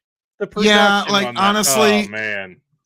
Like it was a match that was 15 minutes too long, or it was an Iron Man match that was 15 minutes too short. It somehow managed to be shorter than their WrestleMania match, which literally I think could still possibly be going. True. Well, Jesus. Hey, T, I'm gonna go grab me some additional beverages. I will be right back because All this voice You've earned a break. has been the true Iron Man of this Royal Rumble, okay? Because I'm still going even after the Royal Rumble. I started before Bayley, before Naomi, and I'm still here, folks. But I got to keep my singing voice in fetch, so I'll be right back. Well-deserved break. Well-deserved break. Yep, no, this is usually what I end up having to do is Carnival Bark for an hour, hour and a half, so I'm glad Phil could finally experience my pain. Randy's still taking his sweet-ass time to finish his entrance. We'll see who we got coming out next. Yeah, before I was here, I had to do yelling announcements from a ticket raffle, another ticket raffle, and then a bunch of stuff for a hunting tournament. So I basically had to yell to a crowd for about an hour and a half. So my vocal cords are going to be shot as well. AJ Styles, the phenomenal one, coming out next, a former champion in his own right, and one of my personal favorite wrestlers of all time. Strangely enough, he's been in WWE longer now than he ever was in TNA. That's a statistic it doesn't seem real, but it is. One of the best in the world. Now, man, I tell you what, if they can't do Punk Rollins and they aren't going to do Punk Cody, please, for the love of God, give me Punk AJ while we still can. All right? This was my big gripe with AEW when he had CM Punk. They just didn't pull the trigger on the big matches that they could. I don't think WWE will fuck around. I want to see Punk AJ. I want to see Punk Cody. I want to see Punk Rollins. And I don't think they're going to make us wait to see those matches. Little Fettuccine, good to see you, sir. Little Fettuccine, 68. Dominic is winning the rub. Dirty Dominic! Little Fettuccine's calling it now for Dirty Dom. Nick Mysterio. I like it. I like your gusto. Glad to have you, Little Fettuccine. Bandit says, sounds like bellyache in there, Tony. Hey, Bandit, why don't you go be wrong on Twitter some more? Ooh. That was spicy. That was a spicy one. Love you, Bandit. AJ's got the leather jacket gimmick going. Loving it. He's not... How old is AJ now? Honestly, I'm not sure. Holy shit. So we've got Randy, we've got AJ, and now there's a fucking commercial break for Slim Jim. For Slim Jim. Okay. Vince McMahon resigns and they get Slim Jim back. Wow. I'll be damned. So that's why that was he an did 11th hour thing. Holy shit. No, that's 100. Wow. So they got Slim Jim back within. Yep. That was literally why he did it. Because, like Vince McMahon, Slim Jim is synonymous with that was WWE is kind of the house that Slim Jim built. Yeah, that's a good. Now, T, you're gonna like this. The LA only thing Knight that I making had his way to the ring. The only thing that I had cold in the fridge was Fago. Oh my god! Everybody sing! Send your mama straight up to the stove. Tell that bitch to bring home a Fago. Come on. When is the last time you had a Slim Jim? Honestly, I probably had one last year, and it was a flaming hot one, just because I was curious. Phil, I was saying this as you were gone.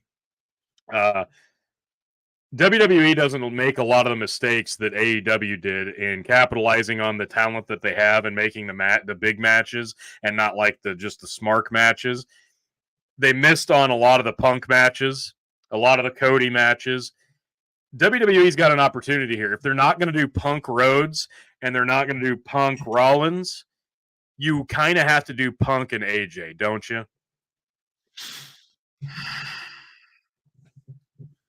See, there's a lot of things you still can. While you still can, because AJ is in the twilight. We know this. I think Punk AJ is a SummerSlam match. I'm all for it. I'm all for it, but They do need to do that within the calendar year of 2024. You are correct. Exactly. Whether it's WrestleMania, SummerSlam, later. Survivor Series, calendar year 2024, Punk AJ has to happen. You are it absolutely has to. Dead on right there. And yeah, anybody in the comments, you got some dream matches you want to see? Let's hear it. Little Fettuccine, I'm more interested in Punk versus exactly what I'm saying. Both guys are at the tail end of their career. This is Punk's last run, and AJ's dwindling down. You got to get this in ASAP. And yes, that is a match we need to see. But one thing you must do, Tony, he is a man, you might not like him. You might not enjoy him. You might not want him to be champion. You might not want him to sit at the end of the table. But Tony, you will acknowledge him. The tribal chief, the head of the table, Roman Reigns. Yes, Tony, the man who is going to elevate Phil KOE to victory at WrestleMania, Roman Reigns, because nobody's going to pick Roman except Phil KOE, the man who delivered the WrestleMania win to Phil KOE last year, the tribal chief Roman Reigns, and he makes his way to the ring to reign as champion supreme once again. Because Tony, you always complain, well, he doesn't do enough defenses. He doesn't defend enough against enough people enough. Well, Tony, he's all about efficiency. He's getting 3 in at one time in a fatal 4-way match. So that's like, that makes up for like 6 months of not wrestling, T, at least, okay? Because he's got only a 1 in 4 chance of victory.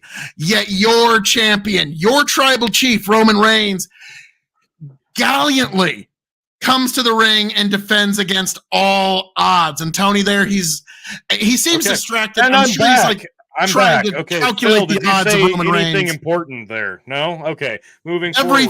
Only the most important words ever spoken, Tony. Little Fettuccine asks, is Brock in this year's Rumble? No, he's not. Probably not. I don't think Brock's coming back for a while. Yeah, Brock is allegedly tied to the Vince McMahon controversy, so not likely to be seeing Brock tonight. Also follows up, does a Little Fettuccine, is Seth really making it to Mania? He wants to be back in a month, but that's going to be a hard press. So hopefully when Gunther wins the Rumble tonight, it'll be a short match, probably opens up night 1 or 2, and he'll drop the belt to Gunther then. I don't think it's going to be a simple healing process. Well, when Gunther wins his right Jesus to fucking Christ, Bandit. Wow. Not what I had in mind for fantasy matches, but I'd watch it. Benoit versus China. Yeah, that's holy shit. All right, so Roman's still making his way to the ring.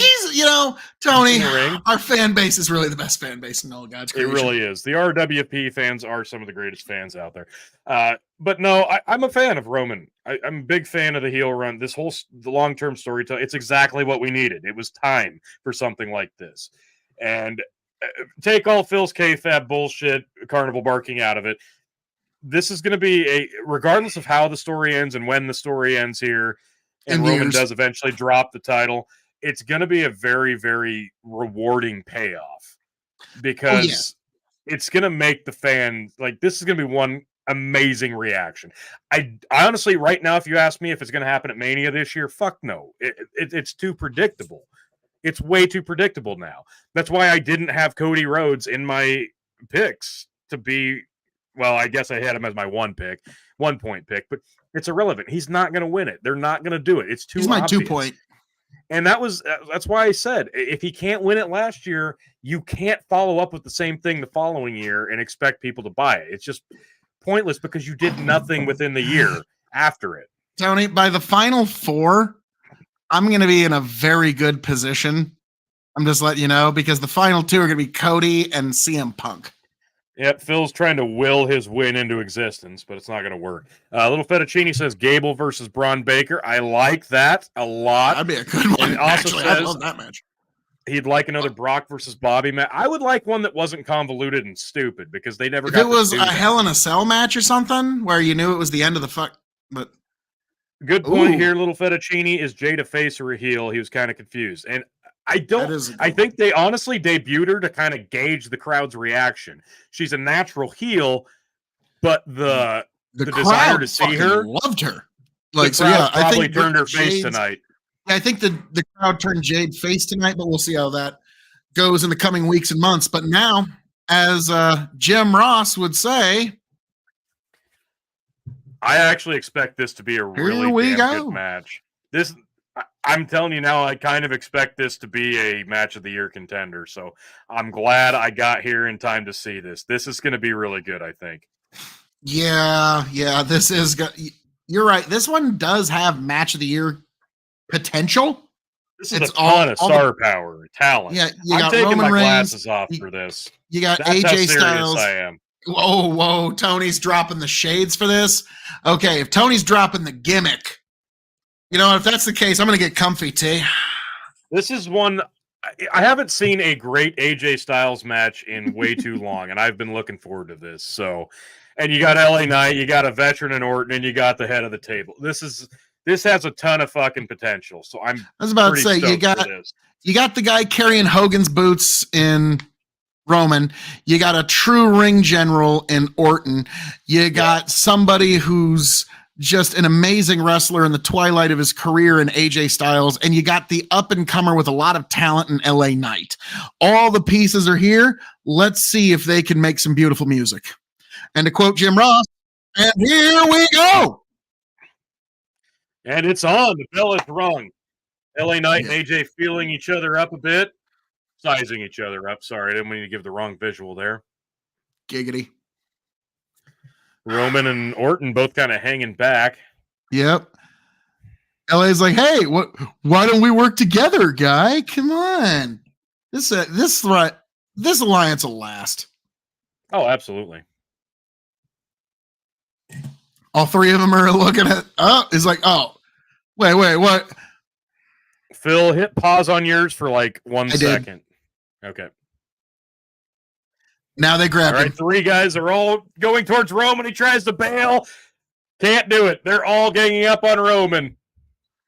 I stopped it a few more times. Now they're all kicking him in the corner. LA Knight's holding him by the neck. Yep. All right, we're pretty much. LA Knight's on the apron, choking Roman. The other two stomping him, choking him with their feet. This is smart. I like this. This is the Randy just punched Roman in the corner. This is the beginning that you should expect because Roman's been such an unbeatable force. If you're in a fatal four-way, nope. LA counters, punches back. Nice. I think we're synced up, man. Fantastic. All right, I had to pause it like 3 more times. I think we got her. Hails All right, we're there. LA hits his second punch, misses the third. AJ with a chop. AJ with a second chop. Ahead of me. Okay. All right. AJ smashes his head in the corner. Yep. Roman on the outside throws he smashes Roman's head. AJ misses like the chop. Half a second ahead of me, but it's fine. I did a half second. And man, the camera work is clothesline. The production's off. Throws AJ out. Okay, we're in sync, but am I wrong? Or is the camera work not on point tonight? No, they're missing Kevin Dunn, too. They're missing a massive piece of the puzzle, folks. And I'm not going to defend anything that Vince McMahon allegedly did, but I'm telling you, he was a very, very important cog in the gears. We're seeing how much he really was Willy Wonka of his company. Come with me, and you'll see. Little Fettuccine says, so how are they going to book Bayley now? Rhea isn't losing that title for a while. It's going to be... Bayley's not going after Rhea. That's going to be Becky Lynch, guaranteed 100%. So it's going to be the distrust and the turmoil within the supposed group. It's going to be a good match. I think you could have gotten a lot more out of Becky winning. I don't know. But again, Bayley deserves it. So I can't begrudge. LA Knight with the counter, smashing Randy's face into the announce table over and over and over and over again. Love it. The crowd counting along. I love it. Final smash. Randy. Phil, are you sipping on anything alcoholic tonight, or are you just drinking Fago? I mixed Fago with my Solera cask here. I'm just trying to clear my Solera cask tonight. How's that? How is that? It's actually quite lovely. It's quite lovely. Okay. But yeah, it's time to empty the Solera cask and put some new whiskey in. So tonight I'm just mixing with that. I got a Dr. Pepper in the freezer. I'm trying to put a dent in this Breckenridge Reserve blend I picked up in Kansas. Little Fettuccine says, I don't know about Becky. I'd rather see Jade versus Rhea. You're going to see that. That will happen, but Rhea needs that marquee win. She's got that one last year, winning the belt from Charlotte, and they want Rhea to be the next big thing, and she kind of is. If you give her that win over Becky Lynch, it just solidifies it. Jade's going to be up and coming. That's not going to be a win for Rhea that elevates her. A win over Becky does. So eventually, yes, Jade's going to be a contender, but it's too soon for that. Randy's got Roman down, pressing his boot in his face, stomping on his face, alone in the ring, and he stupidly clotheslines Rollins out of the ring. Why would you do that? That's dumb. Now AJ's in the ring Rumble behind Randy. He's just trying to get into the season. Randy and AJ only ones in the ring. This is the thing I don't like about four ways. Two guys in the ring, two other guys fucking off outside. Not to steal a line from Jim Cornette. Well, I mean, it's only 100% right. It's kind of like no matter what your thoughts are on Kevin Nash when he said the Hell in a Cell match with Mankind and Undertaker nice. It took what was a work and turned it into a stunt. He's 100% correct. There's nothing you can say there. He's not wrong. Oh, wow. That was a bit too much of a swingy Russian leg sweep. Roman's like, dude, you almost gave me a concussion, you fuck. Well, it's all right. He'll take a time off until Mania, so he'll be fine. I don't know. I mean, with a concussion, maybe he's not even going to be able to make it to Mania, T. Yeah, better just have him not defend the belt again for a year. You know, see it, Rumble 2025. This motherfucker's spitting. Roman Sammartino. At one point, all the work you've put into putting credence into the run and legitimacy to the belt goes away if they don't see the person or the belt at all. Just saying. Lennox Lewis was still considered the world heavyweight champion, and he defended his shit maybe once a year. Hey, Phil. Good reach. Good, nice reach, but no. I don't think that's as big of a reach as you think it is. Lennox Lewis yeah, that's totally comparable. Yes, they're not like it's comparable, and they both had belts. Correct. I start reverting to like high school Phil with like, no, the pro wrestlers are tougher than boxers. What are you talking about? Yeah. Yeah. Roman back in control. Kicks AJ I even got some weird looks with that one. I was like, really? Yeah. Oh yeah. High school Phil was a total nerd. Sorry. High school Phil? Yeah. After high school, I became totally super awesome and cool. That's how that happened. When do you have that slated in? Let's see. Let's go with about 2015, give or take. Okay. And Big that's when Cool Phil showed up. On to LA Knight. Roman standing tall in the ring. As he should. The tribal chief. I'm really, really glad we got to see Roman in 2020 at the Rumble live in person, because it was really kind of the last really true big honest to God reaction as a baby face that I felt he got. Yeah, that big brawl in front of he was right in front of us, man. When I actually just showed my kids last week the post match where you can clearly see myself and Phil KOE and the RWP title in the crowd behind Roman Reigns.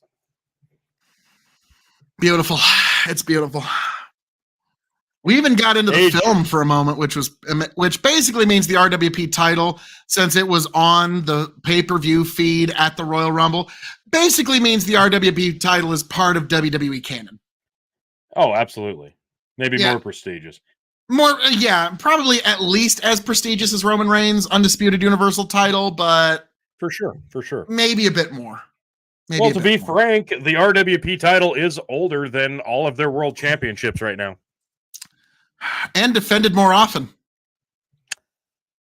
Bingo! Uh-oh.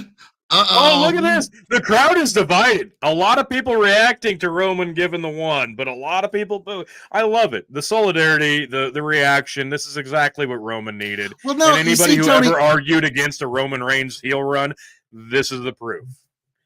Well, Ducks to here's the Superman funny to thing LA, teeing off. his heel run is going to eventually turn into a face run. What a lot of people don't realize. And he's going to do it in the same title reign, which is going to be the real achievement. Because Bruno could never do that. Oh, yes. Not gonna happen. He's going to go from heel champion to babyface champion in the same title reign. And that's how he's going to keep himself fresh. DDT from LA Knight. And he's going to have to, considering he's going to hold the belt for many more years. Soup slam on Orton. Goes to the pin. Gets 2. AJ reeling in the corner, trying to recover. I think it's going to take Roman losing the belt and having to earn back the crowd a bit, but they'll be stoked to see him when he does return. God, AJ takes one of the best fucking flip overs. All the things, really. AJ climbing up top.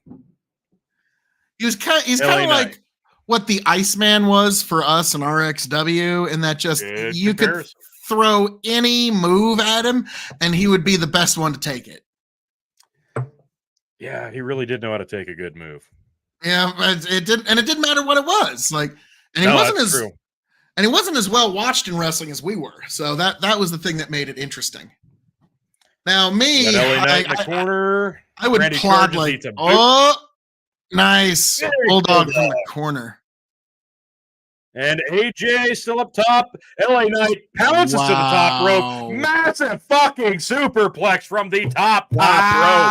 That was fantastic. That man did a 4.5 Roman back in.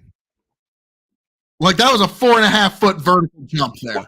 Oh, LA Knight hits it. No, AJ breaks up the pin. He hit his finish, and Roman. Damn. Oh, AJ saved him. Great. Randy picking up AJ by the hair. All right. Paul Heyman on the outside, still just fucking amazing. Reacting to AJ and Randy hitting each other is Paul Heyman. Like, that's just fucking great. AJ, the back of the neck. Oh, I love that. God, he's so good. God, please give me Punk AJ by the calendar year's end. I don't ask for a lot. If for some reason, it's not going to happen, so don't worry, but some reason AJ somehow wins this match, I think Tony's going to be the only person extremely pleased. I may, yeah. Oh. Yeah, you may have to get off camera. Styles Clash on Roman. Maybe. Roman up. Oh, hits the Styles Clash on Roman. 1, 2. Brings it up to LA Knight. LA Knight with the save. Let's be frank, that was 3.7. 3.7? That was close. You can tell. If it was 3.7, Phil, AJ's your new champ. Oh, or 2.7. But yeah, you could tell LA Knight's been in a couple of tag team matches, and there's Slim Jim in the corner again. And look at Slim Jim is everywhere, dude. Did you notice Slim Jim is everywhere in the arena right now? Everywhere. Vintage Randy Orton DDT off the middle rope to LA Knight. I like how we just call the DDT Vintage Orton. WrestleMania XL. Isn't it going to Philadelphia? Indeed it is. Which that's a bit of a smart crowd. That's not what I expected WrestleMania 40, if I'm going to be honest. That's not what I expected WrestleMania any. Oh, shit, man. Uh-oh. AJ's behind Orton. Tries to go for the fucking phenomenal forearm, but no, Randy catches it. Oh, shit. RKO. The phenomenal forearm. Randy catches him and hits a big RKO. It's another RKO on LA Knight. Randy standing tall. RKO from the spear. Roman goes to the spear and eats an RKO. That's 3 in a row. Holy 3 crap. RKOs, and can Randy hit the 1, 2? Oh! Solo Sikoa yanks out the referee. Oh my God. Was close. That was insanely close. Now, again, hey, The Solo viewing audience at Sikoa home? just had some.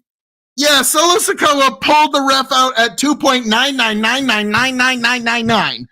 The people Like, we at all home felt watching like- on TV right now literally just thought they saw Randy Orton win the title. Yeah, that's what I. Oh, hit the Samoan spike. I was about to be speechless for like 5 minutes. Yeah, we all almost thought, like, yeah, there was a half second. I thought Randy Orton just won the fucking title. He hits the Samoan spike on LA I Knight. thought people were getting fired. Oh, man. Solo in. Spikes. All right. Solo is dragging LA Knight on top of Orton. That's a 1, 2, 3. LA Knight's your new champ. Well, there's no ref, though. Look at Paul just pointing up. Well, technically, actually, Randy, they're both kind of pitting each other.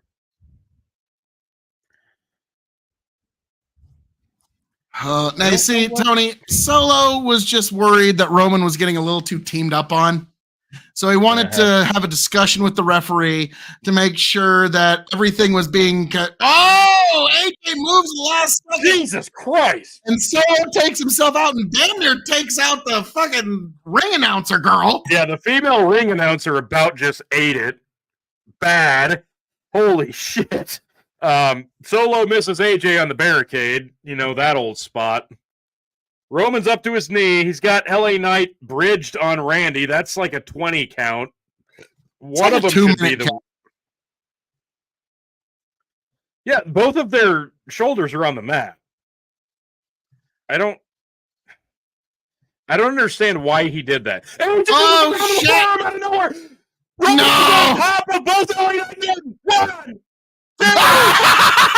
Oh my God. 2.9 to 9 to 9 to 999 and Randy on the bottom. Somehow. I gotta tell you that these are some amazing false finishes. That was, yeah. This has been a great false finish match. I will give you that. This is. Wow. And then we're thinking, shit, is this it? The cell. Roman cell. And then everybody Fantastic. gets their shit up at the same time. Wow. Even LA doesn't even have his eye on the ref, so they had to be like, AJ had to be like, all right, LA, kick out now. Yeah. Holy crap. Yeah, everybody's really I think good. this is awesome chant is what we're getting from the crowd, which I would agree. This is pretty fucking awesome. You can like whichever company you like, but folks, this is why WWE does their big shows really better than anybody else. You can't point to any AEW show in the last calendar year that has this big of a feel to it. This is this. Yeah, Fluent. They don't put on a show this fluent. AEW's big shows have 15, 16 matches, and it's a disaster of shit. This is fluent. This is how you do it. Well, the thing is, like, Royal Rumble and WrestleMania embody what professional wrestling is. And it is Absolutely a narrative that takes place in real time. It takes place in our time dimension. That's the thing that a lot of people don't understand about wrestling is, you know, some fiction happens in 2 dimension, which is fictional, which is, you know, animated. Some happen in 3 dimensions, which is like a movie, but even then that's usually 2 dimensions, or 3-dimensional, which is play. This is something that takes place within our time dimension, which is what makes it so amazing. And AJ is just there. He's going to town on Roman, into the gut, onto the back, into the gut. And now he turns his attention to LA Knight. This is completely legal. Takes the chair to the gut of LA Knight, and now to the back. To the back And again to the back. And now he's flips the hair back, the phenomenal hair. I was about to say, AJ Styles, even at his age of 40s, his head of hair is luxurious, okay? Like, it's actually a little obscene. Maybe it's Maybelline. Thumb to the eye of Maybe AJ he's born with it. Maybe he's born with it. Maybe it's Maybelline. Oh, the spirit of Randy! Whoa! Randy counters the chair shot, throws AJ out, but eats a spear from Roman out of nowhere. And Randy rolls out, and Roman's like, fuck, that was my pin, you son of a bitch. Oh, shit. But now there's LA Knight. LA Knight. Oh, hits a fucking. Whoa. Big elbow drop. The crowd is on fire for LA Knight. Are you a believer? Folks, are you a believer in LA Knight? Oh, Roman shoves him off. Oh, AJ also. Whoa, AJ that was going for a forearm. It gets crushed. Yep, AJ's going for a forearm. That gets countered. AJ, bam, gets the spear. Oh 1, 2, 3. Wow. Amazing. That was seamless. That was beautiful. Tell me why, like, it's not 5 stars, but I'm giving it 4.25. God, that was fucking That needed fantastic. about 5 to 10 more minutes of just them doing the beautiful art they do. But that was gorgeous. That's 4.25. On one knee, holding up the belt over yes, Roman. Paul Heyman. Yes, just like Knight. Randy. The finish on Roman. Roman counters, pops LA Knight off the ropes into the ropes, where AJ Styles is going for the phenomenal forearm. As he's hitting the spring, AJ bellies himself on the top rope. Heyman on his knees with his hands in genuflection. Oh, the greatest of all time! Oh, my tribal chief! Yes, my tribal chief! Phil? Yes? This is where The Rock needs to come out. Ooh, you're right. You're right. This would be where he needs to come out. At the end of the show, it won't have the same impact. I don't think so. But you are correct. This would be a great time for The Rock to come out. And if he does, that puts me at a very big disadvantage. I need CM Punk or Cody to win. But they're going to, so it doesn't matter. So I have no fear. So far, Tony, this has been a perfect night for Phil KOE. I called the Women's Rumble match. I called who the surprise entrance would be.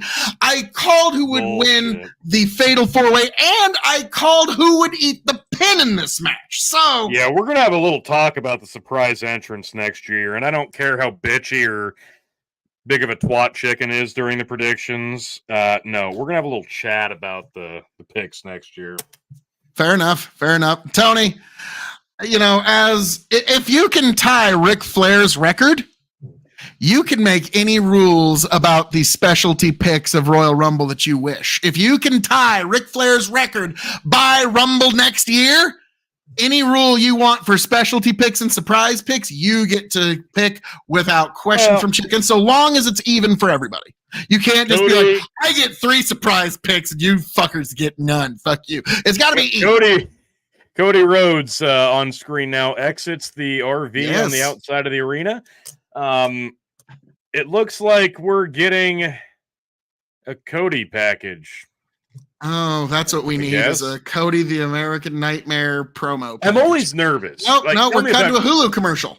Tell me if I'm wrong here, Phil. I'm always nervous when they try to push Cody, because Cody Rhodes is always going to be that baby face that always toes the line of the fans really like it, but if he goes just a smidge too far, they're going to turn on it tremendously. And we saw this happen, and I called that shit multiple times in AEW. So you've got to be very weary with Cody Rhodes. Now, granted, and how you shove him down the crowd's throat. What got in Cody Rhodes' way of getting Cody Rhodes over in AEW was Cody Rhodes. Yes. Now I'll never forget the fucking what was that guy that he was fighting? It was Memorial Day, and he came out dressed like Homelander. What was his name again? Like. It was like GG Gigolo or some weird fucking name. Solo a go-go. Yeah, there we go. Solo a go-go. And that guy, like, That guy was British and black, and Tony comes out and cuts a promo about how beating this guy is going to like defeat racism. And I'm like, dude, you didn't even think this through, did you? You need to. Never mind, he's married to a black woman who should have warned him not to do that. You know, I kind of feel like yeah. I feel like if he didn't run that promo by her once, that's kind of bad on you, Cody. We're running a promo for NXT Vengeance, and I got to tell you, I love the fact that NXT has kind of adopted all the old pay-per-view lineage names. I love that. What they kind of need to do. They need to go back to the ECW arena and do an ECW show. Well, I think that's just where they should run NXT, but I digress. I think they just announced once a year. That in February we're in Jeddah again, Saudi Arabia, and I believe that's going to be the Elimination Chamber. So whomever doesn't win the Rumble tonight and challenge for whichever belt tonight will be the Elimination Chamber winner. My parents are probably not too terribly far from the Royal Rumble right now because it's in St. Pete, Clearwater, Florida. And so, like, oh, wow. Clarksville, Tennessee is hosting NXT Vengeance, which, fun fact, Clarksville, Tennessee is the home of RXW alumni cricket. Hey, how are we doing there, cricket? Hope he's definitely watching. You know he is. I guarantee he's watching. And you know, Tony, I gotta say, all of our Facebook friends love it when I say happy birthday RXW alumni. I like the fact that they have to now explain that to their friends, their family, their spouses, and hopefully their children as well. We really do need to have like a marathon stream of RXW matches right here for the Revolutionary Wrestling Podcast. I will be right back. Yes. All right. Well, while Tony takes a short break, folks, we are getting ready for Kevin Owens making his way to the ring in his match against, yes, you heard me right, Logan Paul. Yes, that's a thing. I remember actually when he won the United States title, my daughter was here and she was pacing back and forth, and I said, "Hey, kiddo, come here." And she's like, "Hey, what's going on?" Logan Paul just won the WWE United States title. How do you feel about that, kiddo? I don't know how to feel about that, Dad. That's about right. All right, go play. But yeah, that one I'll never forget. When Logan fucking Paul won the United States title. Now they're running different advertisements for like the Continental and different stuff on Hulu and Peacock. The Cock, which, yeah. By the way, Raw is now moving to Netflix, folks. What are your thoughts on that? Yeah, Monday Night Raw is going to be on Netflix, which I'm looking forward to that because now I can finally hey, I didn't have time to watch it when it hit. Maybe I can watch it Tuesday. Now you can just do that on your phone. So that's a big deal. That's a very the bigger news at this point concerning Raw, in my opinion, is the fact that they don't have a home after October. Yeah. In October, they're going to, oh, hello, little one. So, all right, you know the rule. If one of Tony's kids interrupts, you all have to take a drink. So, all right. So, but yeah, USA Network and Raw, their contract is expiring, I believe, right before October, right at. So we're talking like 2 or 3 months where Monday Night Raw for the first time may not be viewable unless they reach some sort of agreement or Netflix moves up the timetable. So this is big, this is interesting, and especially coming off the heels of the regime change officially being really, really kind of official with no Vince and the old guard. This is unprecedented times in world wrestling entertainment, WWE, and professional wrestling history. So I'm nervous, but I'm excited, and everything in between. This is not. We don't know what to expect. Things could be crazy. That is a good way of putting it because, yeah, the regime can go any direction. I'm expecting to see The Rock later tonight. I mean, we're going to see just to what extent. You missed your opportunity for that. No, Tony, it's at the end of the Royal Rumble where I'm going The Rock's to even. Not showing up now. Oh, Tony, if you're just not smelling what The Rock is cooking, that's all. Well, he's not in attendance tonight, so I don't know what that even made my girl cringe on that one when I said that. She's like, well, yeah, as it should. So we've all got Logan Paul for the US title match. We got Jelly Rolled in attendance. I saw. We got a Walgreens commercial now. Yeah, Jelly Roll. I got to tell you that's one thing I do appreciate about the Marathon AEW pay-per-views that cost $50 for some reason, is you don't have to sit through a bunch of commercials during the big shows. Granted, you got to sit through some god-awful matches, but at least there's action. Right now I'm watching a Taco Bell commercial, and now I'm just hungry. Thanks. Yeah, now it's some show about Sofia Vergara and Pure. Oh, you're getting different commercials than me because I'm watching a Truly commercial now. Oh, wow. That's crazy. You and I are getting different commercials? Because I'm getting one for Griselda. Oh, no, I just watched a big portly black man ride a mechanical bull while selling Truly beverages. Now the KO ball is hitting. Yep, now we're back in, and Kevin Owens is coming out. Dude, that's fucking crazy. You and I got different commercials? Yeah, we just learned something tonight. The commercials are random. No, Tony. The commercials are targeted algorithmically to what they think you will watch and what they think I will watch. I'll watch booze and fast food. They do know me. Dude, it's like the old song, My TV is Watching Me. Kevin Owens with the classic KO shirt. KO in blue. I'm sorry, Tony. I can't. I just kind of had that. You better be believing in dystopian cyberpunks, because you're in one now. Fuck. Sorry, I just had that moment there. It hit me like a ton of bricks. But yes, Kevin Owens hit the ring, and the AI has learned and is watching us now, and it knows our likes, and it knows our wants, and it knows how to manipulate us. And yes, so Kevin Owens kicking the bottom rope, and it's the Royal Rumble, T. We're about to start this match off. All three of us have picked Logan Paul to retain. Again, the scores are Chicken 2 points, Tony 3 points, Phil Suicide 5 Squad points. killed the Justice League. That's a video game that they're trying to come out with. Yep. Sorry, T, just having a little bit of an existential crisis over here. That's all. That's all. And there's Logan Paul coming down to the United States Island. What drink has he got in his hand? I got cred, bitch. I got cred. It's just like that South Park. It's Logan Paul to me must be prime. Like he's doing a real bad job of promoting his shit. You can't even see what it is.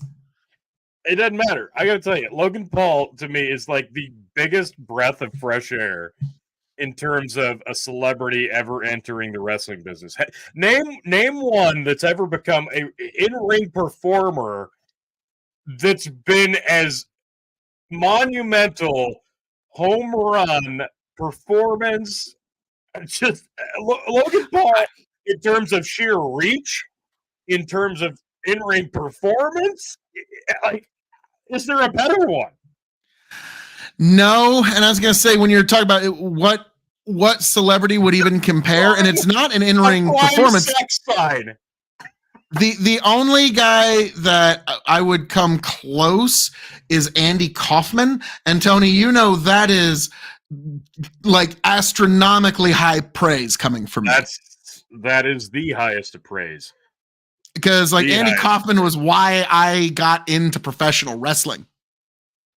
And so for me to even put Logan Paul in the same breath as Kaufman is, like you said, the highest praise I can give upon somebody.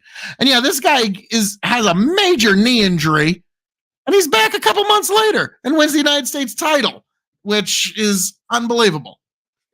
Logan Paul is just a ridiculous. I want everybody to give him credit because I didn't think that he was going to be able to come into this business and thrive the way he has in terms of promos, in terms of in-ring work, in terms of character. Like he's knocked it out of the park every time. And people question when he wrestled Roman for the world title. I'm like, look at how good a fucking shape he's in. Jesus. Look at the amount of energy that we had for that match was incredible. That's why it worked. Here's the but he thing, put like, in the work, and it was fantastic. wrestling is an aesthetic business, whether you like it or not. Absolutely. Your look is a lot of it. And Logan Paul just got in the perfect shape for this. And I like, will mark out for Logan Paul every time I see him. And I'm a huge Kevin Owens fan. So I love I'm Kevin all Owens for as this. one of my all-time favorite wrestlers of our modern era. But he's top tier for sure. Yeah. And so, yeah, this is another one of those matches that has easy four-star potential. And this is long-term storytelling, whether you want to admit it or not. Logan extends the hand. Kevin just attacks him. Logan Paul's first introduction to the WWE fan base was at WrestleMania, was at the special enforcer during that dud of a match of Kevin Owens and Sami Zayn at WrestleMania. Kevin Owens versus Sami Zayn was a dud? Yeah. I think it was just they wanted to do a straight wrestling match. They didn't, though. It was convoluted bullshit and had a special celebrity in Logan Paul, not as a wrestler. And it was a really basic, stupid, dull match instead of just letting those two guys go out and have the 9-star banger that they've always wanted to. Yeah, but they'll always have that we got to wrestle each other at WrestleMania moment. And that they did, but still. And they also got to be win multiple tag team matches, and they got to main event WrestleMania together. That's technically great, but night one. I want that 9-star banger, and they do too, guaranteed. And Sammy has to win it this time. Kevin dragging Logan Paul up by his hair, big chop. I love Logan Paul's selling. And Kevin Owens, he does a suck it to the crowd with the Hulk ear and the suck it and a massive release German suplex sends Logan Paul across the ring, sitting in the corner. Kevin Owens gearing up for a cannonball, looks at the crowd, shakes his head, and stops halfway because Logan bails out to the outside. I feel like a better camera angle could have translated what was happening there. But Logan pushes him into the apron, gets his back, throws his arm on the apron. See, these are the small things. It's the attention to detail. He takes these small things that are standing out big. Kevin hits a clothesline. Because this is the first splash. Because Tony, think about it. This is the first pay-per-view without Vince McMahon, but more importantly, without Kevin Dunn. True. And very, very true. Think, Tony. Say what you will. How many times have I said over the years of the Revolutionary Wrestling podcast of Kevin Dunn, you are worth every fucking penny. Yeah, I've said that. I've said that repeatedly every year of this podcast. And boy, do we fucking miss Kevin Dunn. Wow, what a springboard plancha. He was responsible for all the camera angles and all the production. He was head of production, basically. And so, boy, do we miss him. Logan Paul attacking the hand and the wrist of Kevin Owens now. Focusing on an injury. This is really good. Really good work. But he hit a massive springboard plancha over the top rope out of the ring to Kevin Owens. And I like the way he lays his shit in. It makes it look real. It doesn't look fake. He doesn't miss his mark. Which one are you talking about? Logan Paul. And he hits a springboard. 2/3 across the ring? Wide standing moonsault for a 1-2 count. I mean, the fact that Logan Paul is a better in-ring worker than probably 80% of the AEW garbage wrestler roster.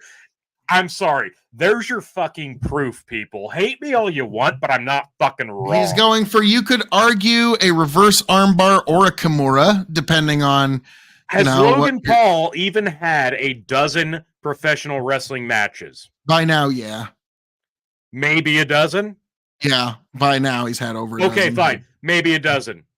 30, no. How is he this much better than that big a percentage of the AEW roster who's probably been doing it for fucking a decade? Well, yeah, he's had definitely, I'm going to guess, under 30 matches. And there are just some naturals. I think you could also compare him to Kurt Angle. And absolutely that, not. Look at that. That wrist lock takedown there, dude. That's arm drag, and he's still focusing on the hand and wrist. And Owens is selling good for him. Like, that's Like, dude, Lou solid Thesz work. would have been like, damn, that's a pretty nice wrist lock takedown there. Like, are you kidding me? Rips Like, the tape off.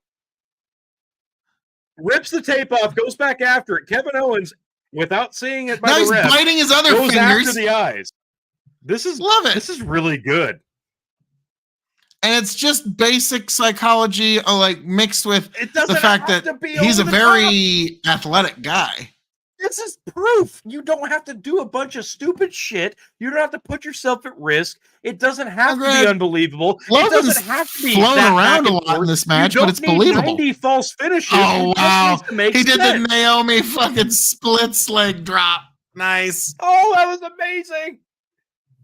Dude, that's a Split one limber leg drop motherfucker. in with a flex and got 2. This is great. I'm such a mark for Logan Paul, and I never thought I would say that. I never thought you would say that. You're a mark for Logan The Paul. sentence itself doesn't make sense. I don't care. He's so good. He's so good. He has no right being this good. Oh my God. And he plays to the hard camera so well. Oh, it's great. Oh, 619. Misses it. Misses it. Bounces back. Kevin with a big clothesline. Nice. This is fantastic. This might be one of my favorite matches ever. Goes for the senton splash again. Logan Paul gets the knees up. Logan's like, I gotta say, Logan is usually pretty easy at getting a 4-star match, which is ridiculous. Yeah. Isn't it though?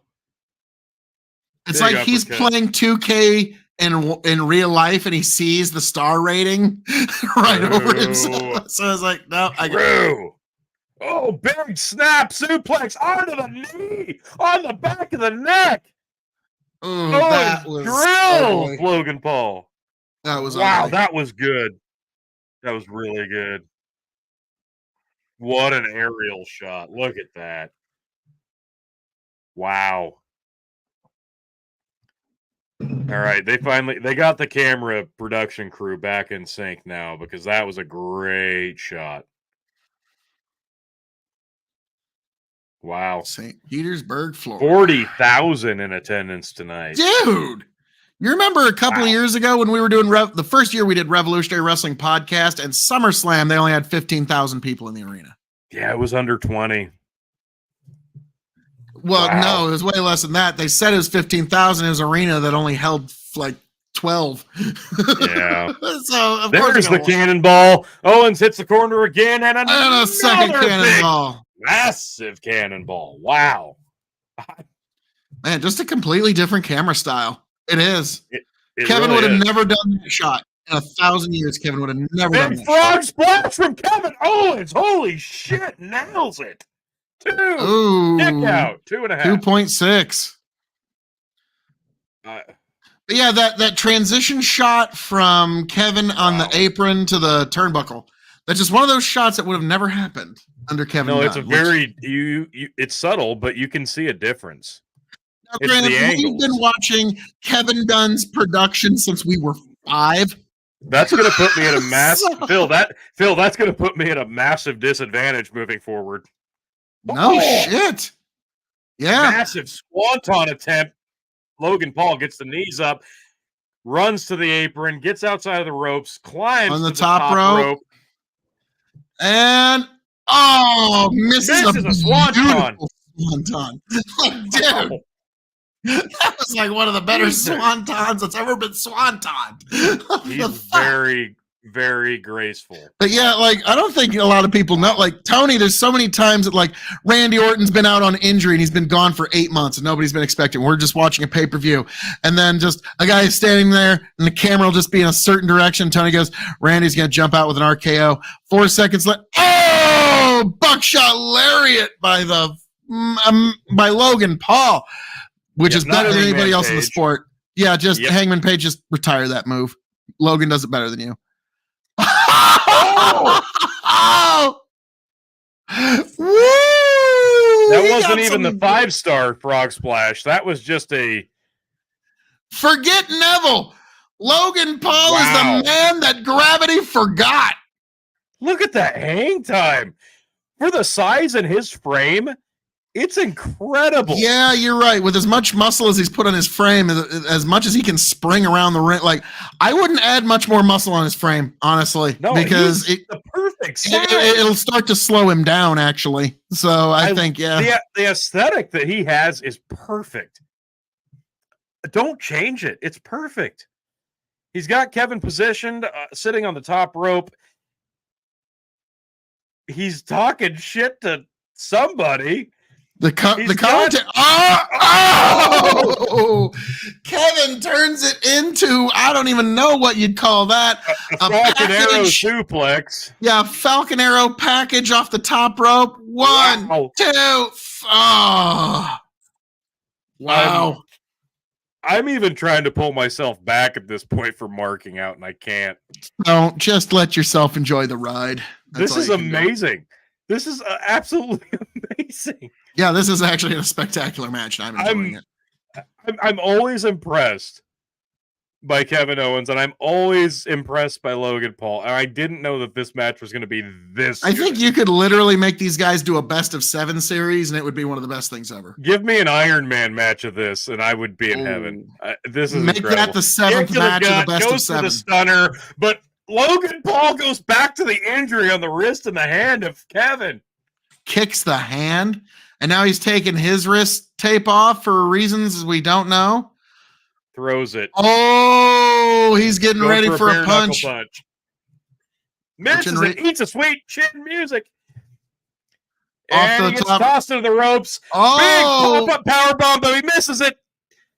Goes for the kick and the stunner, but no, Logan counters again. Slaps him. Oh, no. Jacks him right in the jaw. Drops him. 1, 2. Kick out. Holy shit. Kevin Owens is still alive in this match. Logan Paul can't believe it. He hit the knuckle punch, and he's still in. Fight forever. They're chanting what fight they're forever. Hang on. I don't think that's what they're saying, but I was saying that. Who's this? I don't know. One of his goofy idiots from the entourage, from his entourage, says Michael. That. Says No. Maggle Cole.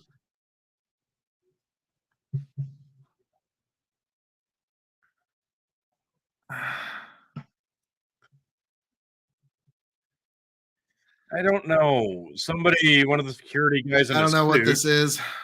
and somebody else, and And a security. couple of guys who are going to be jobbers in WWE in a few years. Yep, Yeah, those two guys. making a very generic-looking dude leave. Logan's still on the apron, but he's climbing to the top. But now Kevin's up, ducks the jump, and he double clothesline. What is this? This is going on way too long. Oh, Austin Theory. Grayson Waller and Austin Theory have come down, and now they're with the jumbled mess of shit. Oh, And now Austin Theory gives him the brass knucks. Yep, I know. He's got the knucks. Logan Paul has the brass knucks, and it was passed by Austin Theory. Wait, what? Oh no, what? 1, 2, kick out.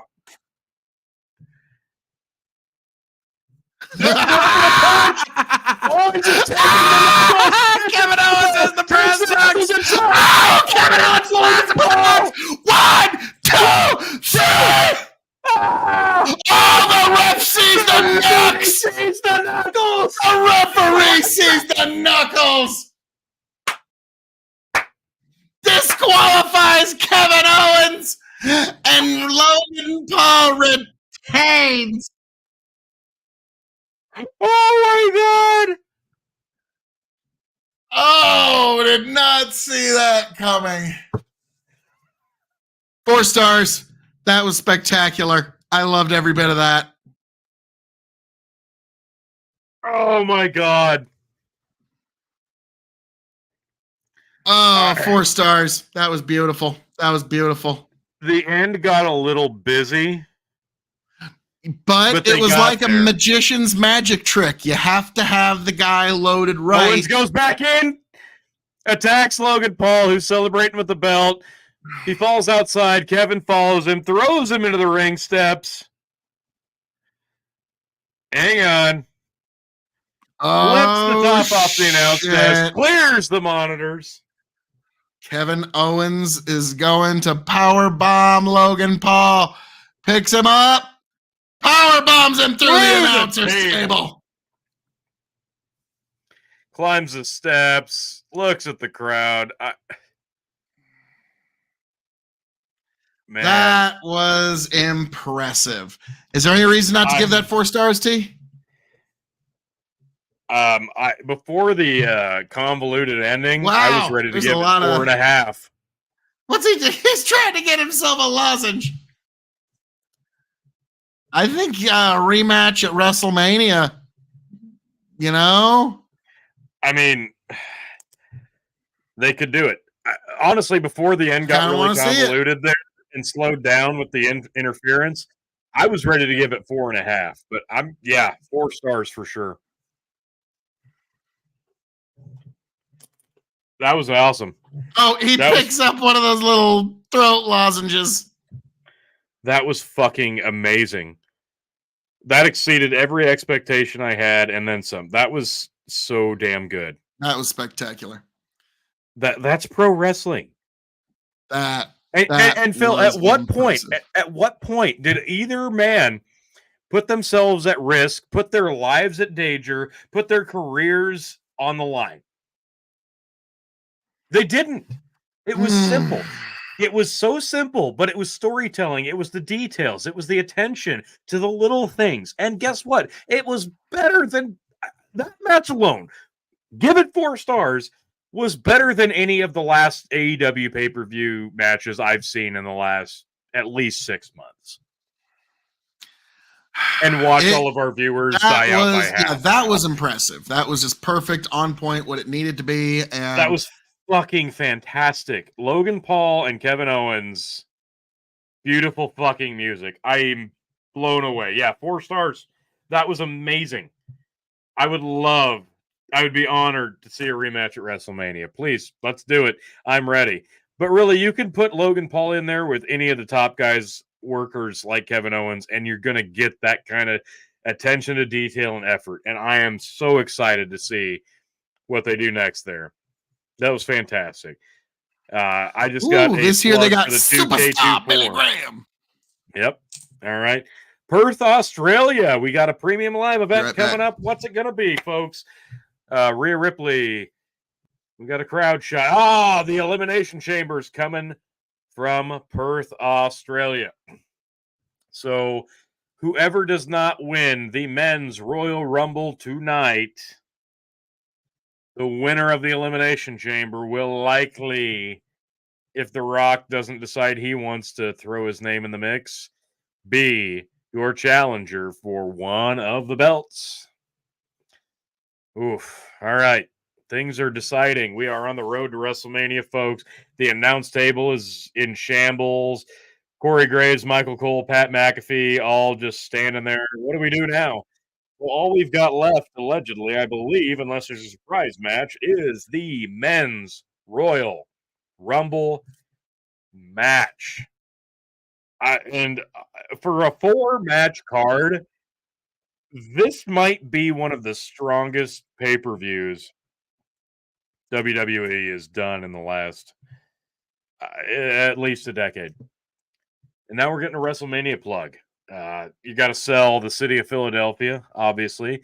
Didn't expect Philly to be the host of WrestleMania 40, but let's see. We got Gunther. We've got Drew McIntyre, Kevin Owens, crowd shots galore, Judgment Day, Logan Paul, Damage Control, the Bloodline, Bianca, The Miz, Kofi, Cody, Logan Paul again, Randy Orton, CM Punk, Rhea Ripley, Roman Reigns, Bobby Lashley, AJ Styles, LA Knight, Becky Lynch, CM Punk, Roman Reigns. WrestleMania is extra large, 70 days away, WrestleMania 40. this is wild. I'm going to tell you, everybody that's listening right now, I got to tell you right now, this is bittersweet. WrestleMania 40 is 70 days away. I remember so distinctly WrestleMania 20 and thinking that was so spectacularly special, and that was 20 years ago. And we've had WrestleMania 30 since then. It's just, it's absolutely crazy. More on that in a second. They're alleging the attendance here at Tropicana Field as 48,044 people, which pretty damn impressive. But again, WrestleMania 40. I remember watching WrestleMania 10 on replay. I have very, very fond WrestleMania 20 memories. I specifically came back to watching WWE after a very long, like 6-year hiatus, just to watch WrestleMania 30.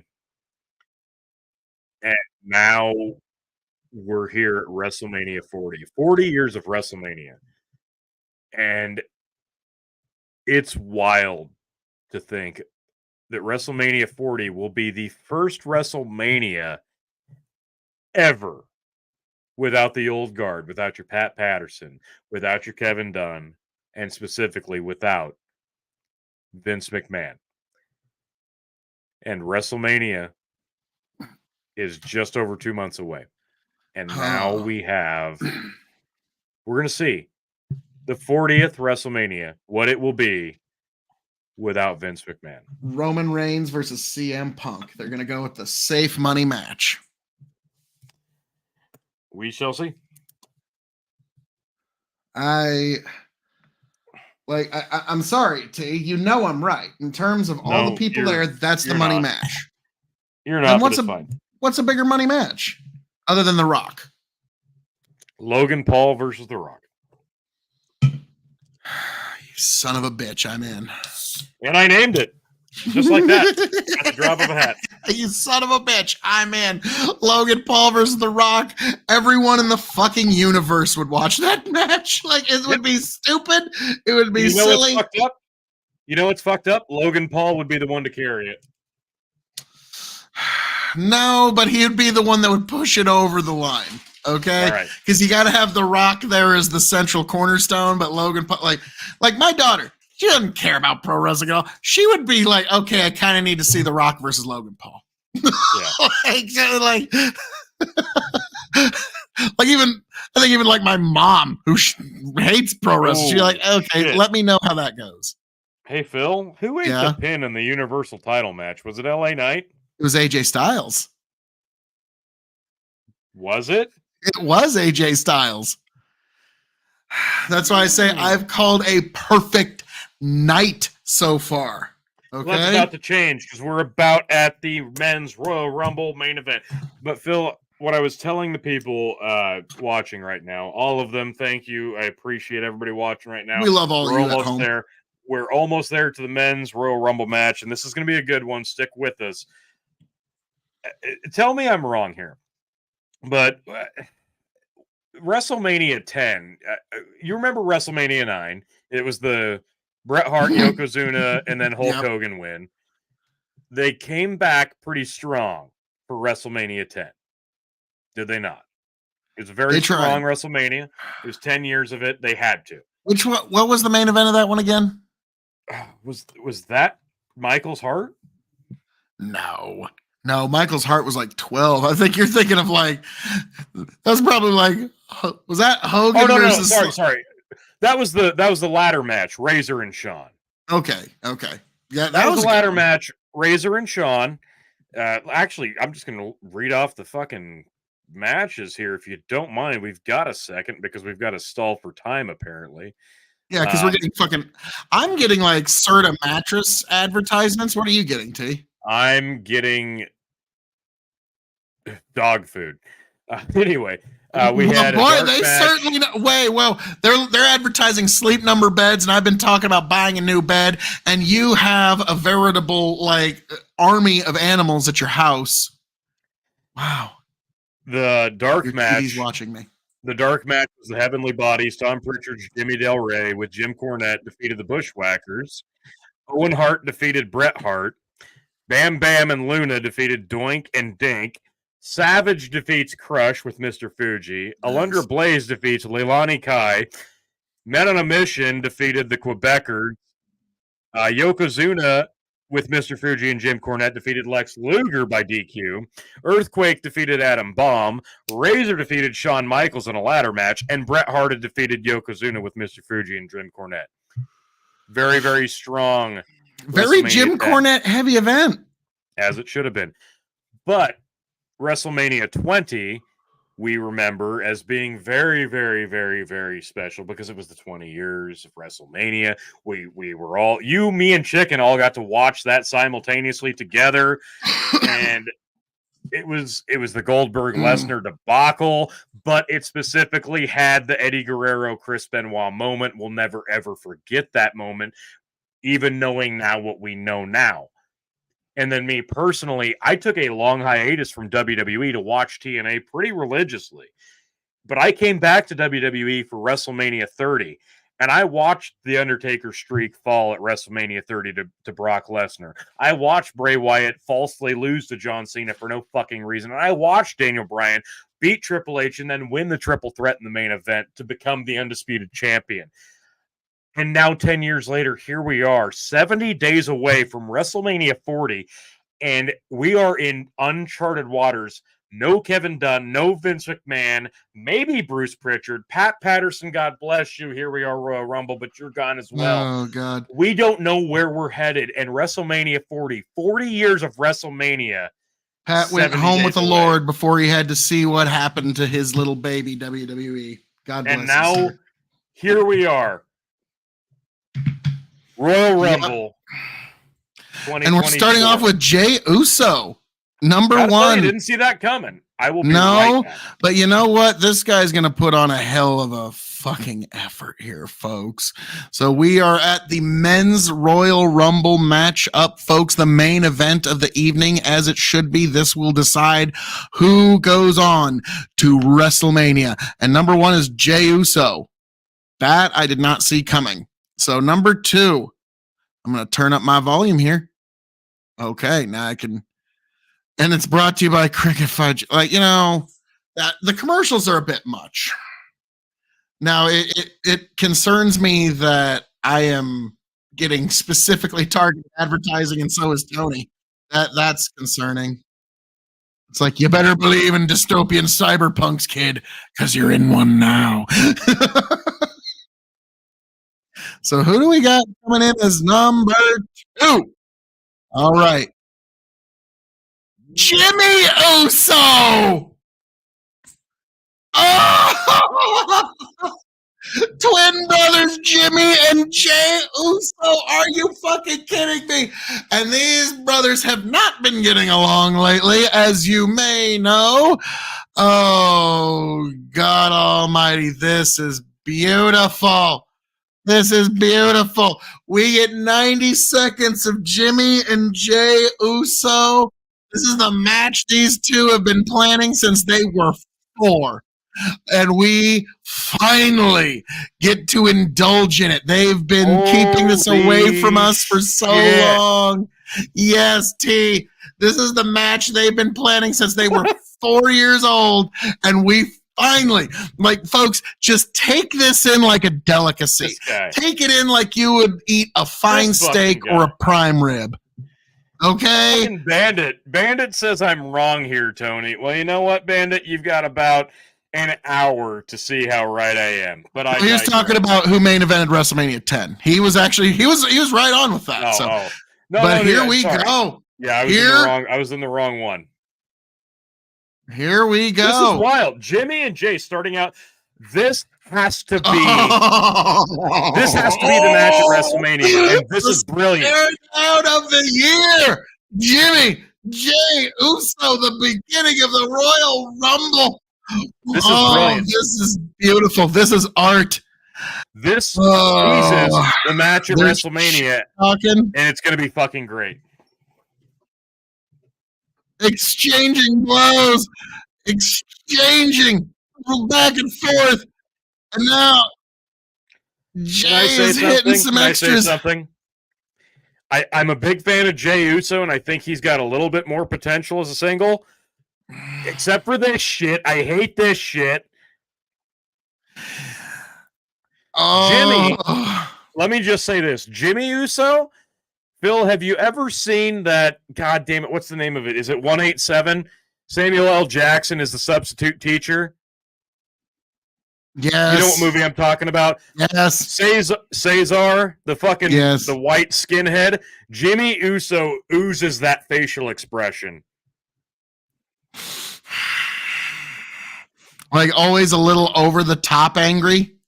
But it's so good. He's got those crazy eyes. It does. Yeah, he does have that I'm going to shank you look. Yeah, and it's brilliant. But I do think Jimmy has a little bit more potential as a single. Oh, dude, that was beautiful. That we deserve at WrestleMania. We got to have 90 seconds of just 4, indulging and living 2, in that. 1. That was entrance number 3. Waller. I'm going to try to keep track. Jay, Jimmy, Waller. Okay, I'm going to be honest with you. Waller's one of those guys that, it's a Waller match. Well, I'm going to go make a sandwich or like do some stuff in my kitchen for a minute. Why did they decide to give him like an outfit that's like 2 sizes too big? He brought this thing to a complete standstill. This was not a good choice. Yeah, this is bad. He comes down with a mic and he starts cutting a promo the whole way down. Oh, nice. And yeah, he just cuts a promo the whole way down and he just brings the whole arena to it. What the fuck am I even watching here? Okay, nice flatliner. I'll give him that. He's good. I don't know. So he hates their common bond is they hate the yeet. No yeet. Even, yeah, all right, whatever. I don't know. And so they're beating up on poor old Jay. They should have had Jay and Jimmy toss this fuck out and just continued their fight. Should have been Solo Sikoa. That's better. who's going to come in next. That'd have been beautiful. No. You have Jimmy and Jay team up and throw a guy out so they can continue fighting alone. That's a way better so Jey Uso is trying to fight to stay in. And so he's going to be the early face of this match where we're all rooting for him. And we're going to be so sad when he goes. We went to the cricket logo. Andrade. Yes! Whoa! That changes some things. Andrade Cien Almas has made his return. Tony picks up a point. So Tony is now 1 point behind. Bill has 6. Tony has 5. Chicken has 4. Oh, shit. So that's it. Now, Tony. It's not tied up. It's not tied up. While he's making his way to the ring, I must say the perennial favorite here, Walrads, just stayed in the comments. I have good news. Earlier today, The Undertaker called a session of Wrestler's Court, where thanks to a skillful defense by JBL, The Undertaker found Vince McMahon innocent of all charges. Well done. God damn it. God bless you, Walrad. God bless you. That was brilliant. Andrade makes his return. Wow. Oh. Hey, maybe now we can get a Cody Andrade match that doesn't suck. So, yeah, AEW, where you can literally just emo your way out of a contract. Yeah. CM Punk is the only guy that ever got fired from AEW that actually deserved it by hitting people. Andrade punched motherfuckers and still couldn't get fired. Nope. Waller hangs in there. Andrade trying to toss out Waller, Tony but no. thinks that it was CM Punk had to get. Now, unfortunately, from a corporate standpoint, there's one guy that's the common factor in all the problems. You kind of generally doesn't mean he was wrong. 1-0. Number 5 is Carmelo Hayes. Okay. All right. It's Damian Priest light. Ouch, dude. Ouch. Damian Priest light. And Damian Priest light is like a light version of like 6 other wrestlers. Damian Priest is I wouldn't go that far. Jesus. Great springboard fucking clothesline. Great. No, Damian Priest is like punches. You know these pure leaf teas, T? And how you like them raspberry. But then they've got these lightly sugared, which makes nobody happy. It makes the people who just like tea, they're not happy because it's slightly sugared. And the people who actually want something that's actually tastes good, they're not happy because it tastes awful. Damian Priest is lightly sugared cane. Oh, that's not. No, you can't make that comparison. There's no. No, I'm saying they're trying to make him Kane, but it's way not landing. Then give him a mask. Oh, nice. Whoa. Waller is a. Dives into the ring, eats a code breaker, and gets tossed out by Carmelo. Well done, Carmelo Hayes. That was good. Tell you what, Carmelo's won me over in about 30 seconds. I was about to say, Carmelo, like, just on the face of what he did there with fucking Ozzy Osbourne there, yeah. 4, 3, I don't know. 2, I'll watch what Carmelo's got to do from now on. Number 6 is Nakamura. The artist, Shinsuke Nakamura. Winner of the Royal down in his bathrobe. Walred says further, Daniel Bryan called together the discipline committee, and he, along with 2 WWE lawyers, found Vince McMahon innocent of all charges. Vince McMahon beat this charge twice. No, he didn't. But Shinsuke Nakamura is in at number 6, and he is a winner in his own right. In 2018, he won the first ever Royal Rumble where we podcasted that shit, folks. Yeah, actually, you're right. Me and Tony, either of our first ever podcast was 2018, the 2018 Royal Rumble, and Shinsuke Nakamura was the winner of it. So yeah, Shinsuke always will have a small, he holds a special place in the heart of the Revolutionary Wrestling Podcast. Go Shinsuke. And Shinsuke and AJ Styles did have match of the year. I don't give a fuck what anybody says. Damn. It wasn't their WrestleMania match. I think it was their Money in the Bank match. It was Money in the Bank. Jimmy offered his hand to Shinsuke. Shinsuke got fucked that and kicked him right in the face. And now he kicks Andrade with an enziguri. Shinsuke actually, that's a match I'd really like to see right there. Shinsuke and Andrade. Now, I think Andrade is not a character. 7, 6, he needs to wrestle somebody 5, that's a character. 4, 3, 2. That is brilliant product placement. Oh my God, that's brilliant. I just noticed that. Santos Escobar at number 7. Pay attention to the counter. If you haven't. Number 7. When it counts down 7, 6, 5, and it hits 4, it's C4 energy drink. 3, 2, 1, 0. Oh my God. That is just brilliant advertising. It's so subtle you missed it for the first 6 entrants.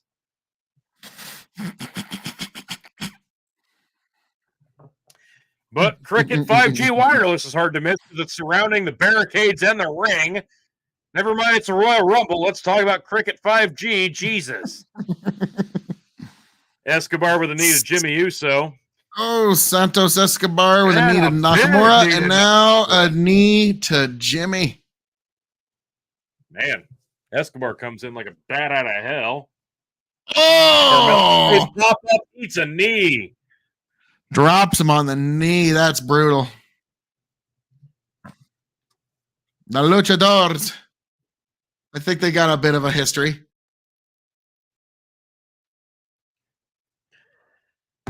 Indeed. And the Andrade and Escobar kind of hug it out, but Escobar is way more into it than Andrade. Puts a fist out. Andrade kind of blows him off. Escobar goes to throw him out, but he throws out Escobar. Throw out Escobar, but Escobar it's out of the way. Kick to the and gets back in. Oh, you're a half a second ahead of me. Half a second. I'm going to pause. Half a second. Now we're back. All right. Knees to Jimmy. Jimmy hoists up Nakamura to the top rope. Andrade kicking in the corner. Yep. 10, 9, 8, 7, 6, 5, 4, 3, C4, 3, 2, 1. Buzzer.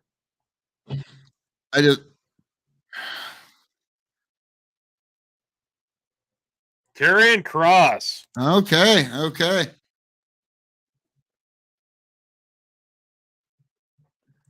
I paused it till you said 1, and I think our buzzers are pretty well synced now. So, nope, that's fair.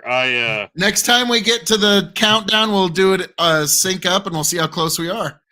I am excited to see what they do with Kross, Scarlett, and Authors of Pain as a faction. Yeah, if Kross has a full head of hair like that, why did they have him shave it? I think he looks better with the shaved head. I don't like the hair, actually, if I'm being honest.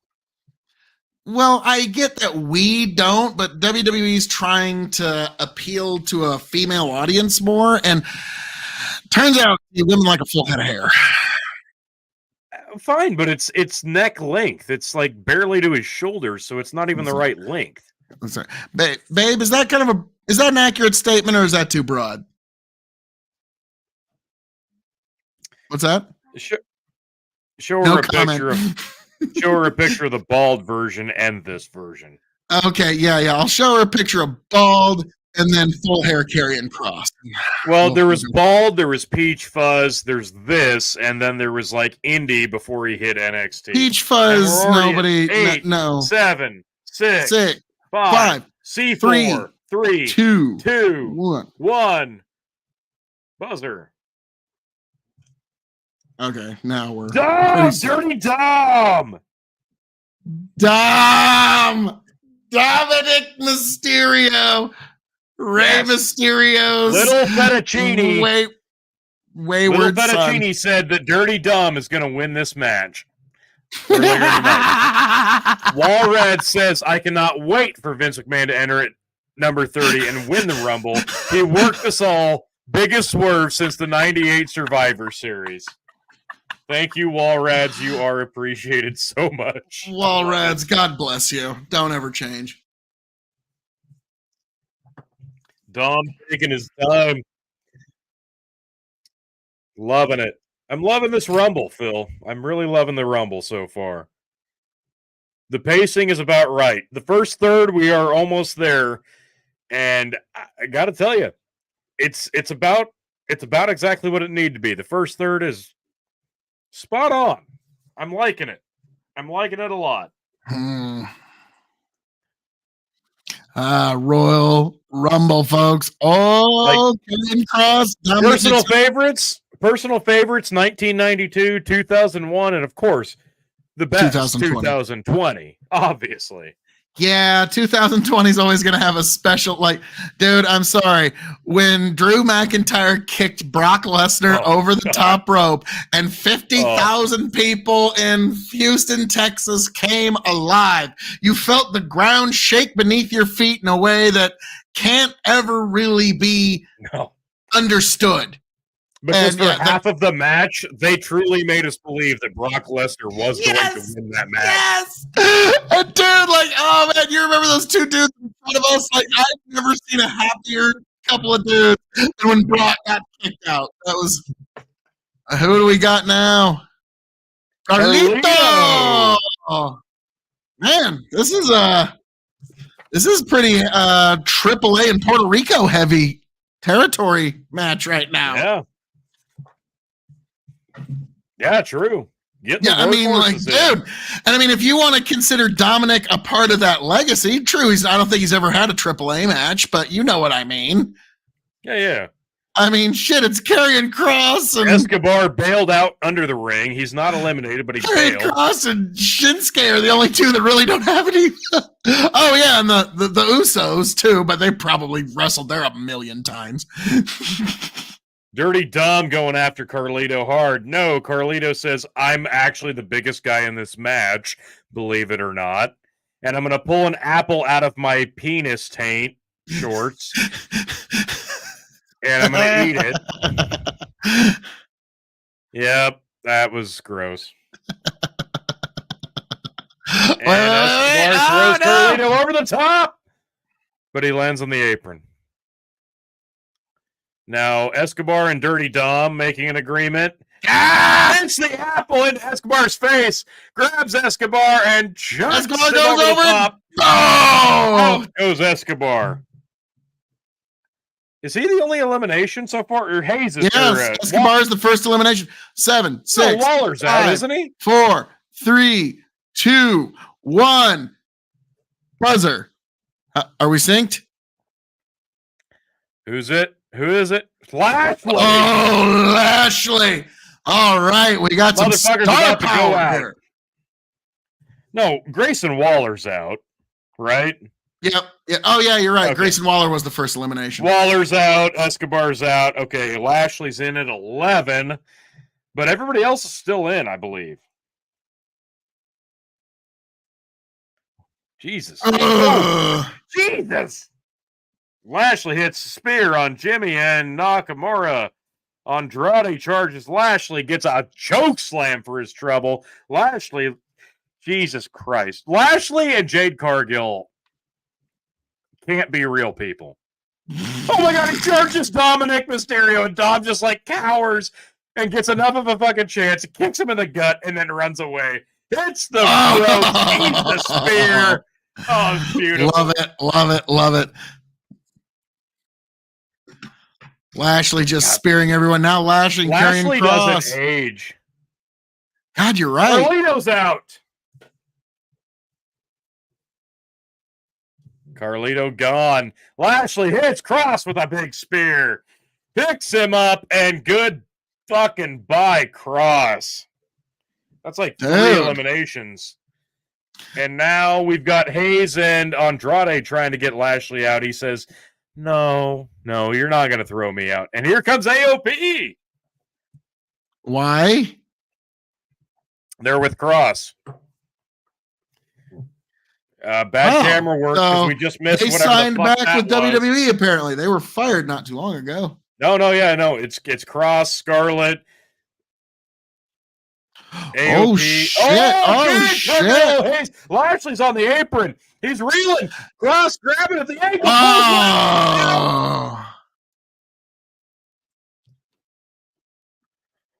Oh, shit.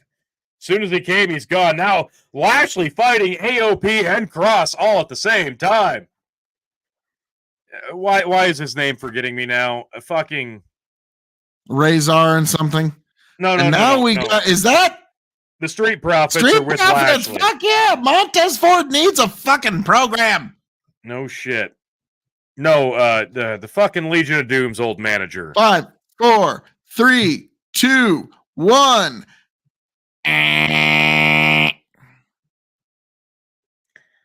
One of Imperium. Who is it? B. Walter. No, it ain't gonna be Walter yet. Gunther. It's the fucking what's his ass? The little one. Ludwig Kaiser. Like, okay, they're trying a little too hard with that name. Okay. Paul Ellering. Jesus, why couldn't I think of that before? It's like, Scarlett, okay.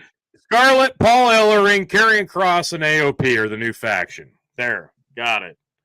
Jesus. Okay, Kaiser in at number 12. Ludwig Kaiser. Holy like, shit, dude, if you were gonna make drop kick to the face, that was beautiful. I gotta give him that. Like, this guy is a great athlete that they've given a shit gimmick to. It's like Dolph Ziggler. It's just a shit name.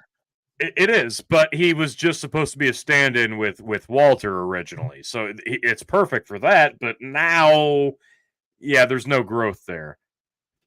Nakamura trying to get out Carmelo. Kaiser going after Dom, and we've got Jimmy and Andrade fighting, and Jay is just kind of eating the mat. Go back and check. Okay.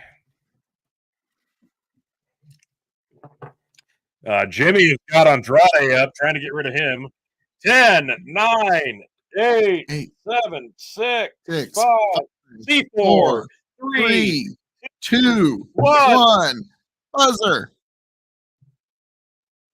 Austin Theory. Oh, nice. Austin Theory. For a half second, I was like, wait, is A-Train coming down? I thought he's kind of old. Phil, what's the unlucky spot? Not 13. What is it? I think it's 14 or 16. I'll look it up. I'm going to look it up. Okay. You're looking it up? Okay. I'll let you. What's the most unlucky spot in the Royal Rumble?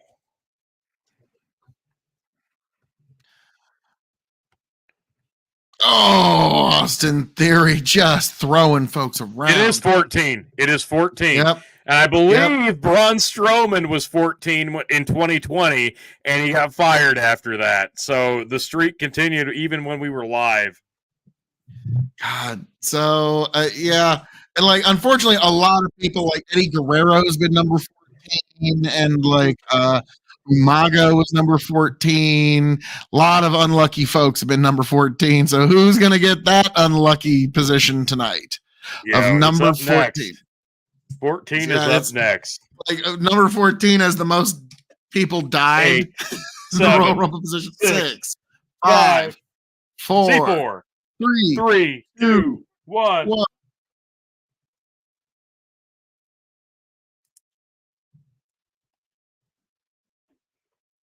Oh, no. Oh, you want to talk about unlucky? They're just bringing out unlucky himself, Finn Balor. Finn Balor at 14. Wow. All right, so we got 2 members of Judgment Day in there now. Dom and Finn. We've only had 1, 2, 3, 4, 5 eliminations with 14 entrants now. I'm trying to keep as good a track as possible here. Okay, Finn is in and dumps out Carmelo. Done. Oh, damn. But, you know, hey, Carmelo did what he needed to do in this match, and that was making enough of an impact to the point where I'll check out his shit next time I see him. That's what the Royal Rumble's all about. Too true. Got to tell you, everybody in here, like, I have not been disappointed so far. Like, I know this has been a great amount of talent, and it's all people just trying to get themselves noticed. And I think that's what you've got to do with the regime change being so uncertain right now, and they're doing it. They got to build some stars, and they made one out of Carmelo Hayes thus far. The one gripe I have Grayson Waller I actually give a shit about now. Jey Uso has been very much a non-factor since number 1. 4, 3, 2, 1. Number 15. Oh, shit! Nice. Adrenaline in my soul. WWE son Cody Rhodes. Cody Rhodes. Cody Rhodes. All the words are Cody Rhodes. Cody. Yep, here he comes. We're at the halfway point, and Cody fucking halfway Rhodes. Point of the main event, folks. Phil's number 2. Cody number fucking 1. Rhodes. Watch Phil's CM Punk not even be in the match. Point. Motherfuck. No, CM Punk's in the match. Okay. Like he just emos himself out of it. I'm just over this. I don't even want to wrestle. I just want to come out and talk.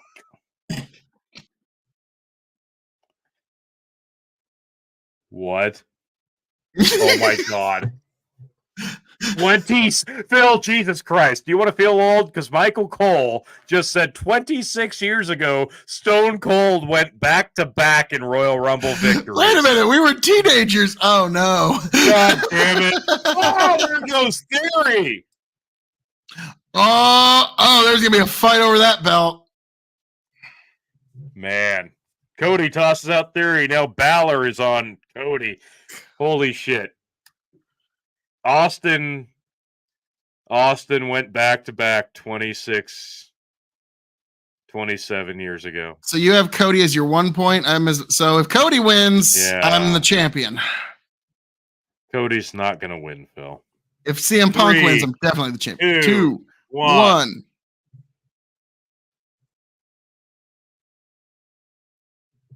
Bronson Reed. So they're going to try to get him over come hell or high water.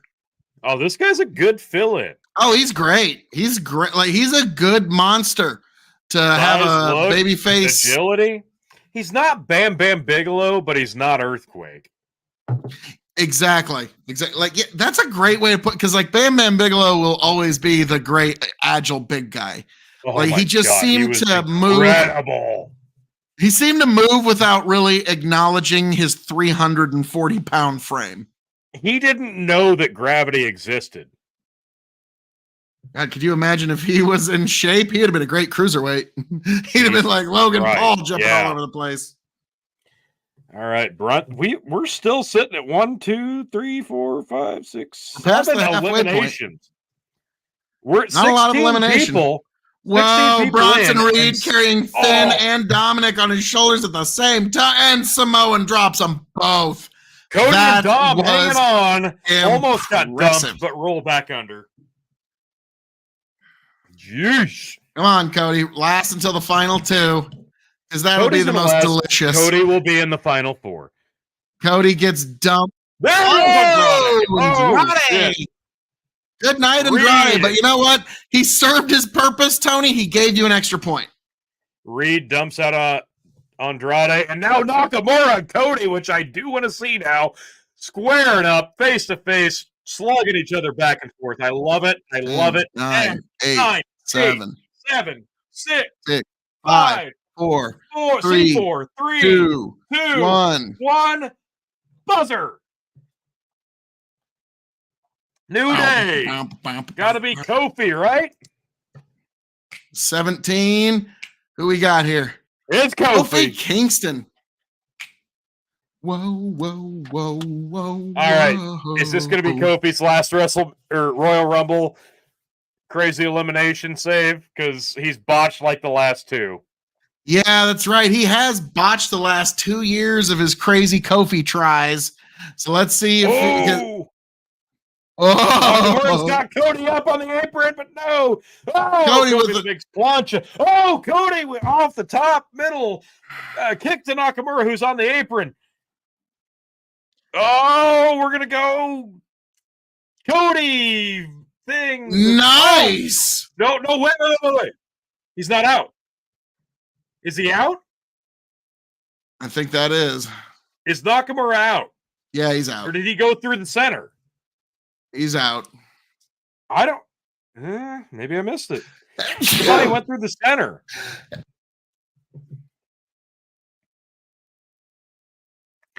Kaiser tries to get rid of Kofi. Kofi says, "Fuck that shit." Tries to get rid of Kofi. It's gonna be. You have to say it with a German accent. I'm sorry. With a name like Ludwig Kaiser. You have to say everything he does with a German accent. He's on the apron. Kofi springboard. Kofi eliminates the Ludwig Kaiser. No, we don't get any more German accent tonight. Damn. 10, 9, 8, 7, 6, 5, 4, 3, 2, 1. More Imperium. Who we got? Gunther. Tony's not happy to see that. It's fine. It's fine. He gets in and gets eliminated like fucking Titus O'Neil style. I might cry. Gunther wears the IC title to the ring, as you fucking should. Oh, he's made that belt mean something. Thank God. Big literally chop one on of the greatest Kofi. belts in wrestling history, and people have ruined it. I give The Miz and Gunther credit for giving that title legitimacy. Really? Dom's trying to get into a chop fest? I'm betting he put a little extra padding in his chest rig tonight, going like, yeah, I'm going in there with Gunther. I'm going to put some pads in there, man. All right, we're at 18. Oh, Gunther just chopping everybody in the feet in the hole. Reed scoops up Gunther, tries to throw him out. Come on, Reed, get him out of there. Get him out. Oh, Gunther, chops the big Reed. chop. Jay trying or Finn Balor trying to toss out Cody. That's how it's done, Nia Jax. Bronson Reed. Gunther and Cody face center of the ring. That's what they final two last year, folks. Yes. They're going toe to toe, chops and slaps and chops and cuts and chops and I chops. love it. Kofi with a forearm and Gunther's almost out of here. Whoa! No way! Come on! Don't buy. I know, but like, come on! Don't be a mark. Don't be a mark. Oh, chops Kofi!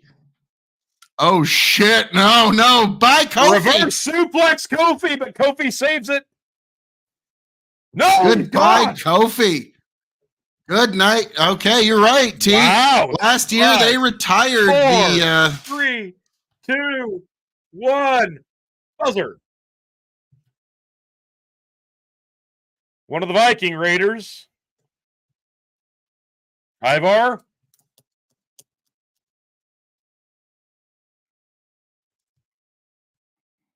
There we go. All right. At one time, these guys were a legitimate tag team. They're trying to save it. Is Ivar in the ring yet? I had to skip back ahead. I accidentally paused a little long. Oh, yeah. He just slammed the fuck out of Finn Balor. Just hit a big kick on Dom. And Miss Cody. Cody eats a ass splash. Cartwheel from Ivar. Big clothesline to Jey Uso, who really hasn't done shit as the number one entrant. Gunther gets Ivar in a sleeper, backs him into the corner, eats an elbow. 2, 3, 4, 5, 6, okay, 7, 8, 9, 10. Wow. Jimmy, dazed in the center, goes to Ivar, tries to get a handshake, gets it, and eats a boot to the face. Yep, boot to the face by Ivar. Shoulders to Cody from Finn. Bronson Reed. Ivar and Bronson are staring each other down. Yes. Clothesline. Kick to the face. They're 10, 9, 8, 6, 5, 4, 3, 2, 1.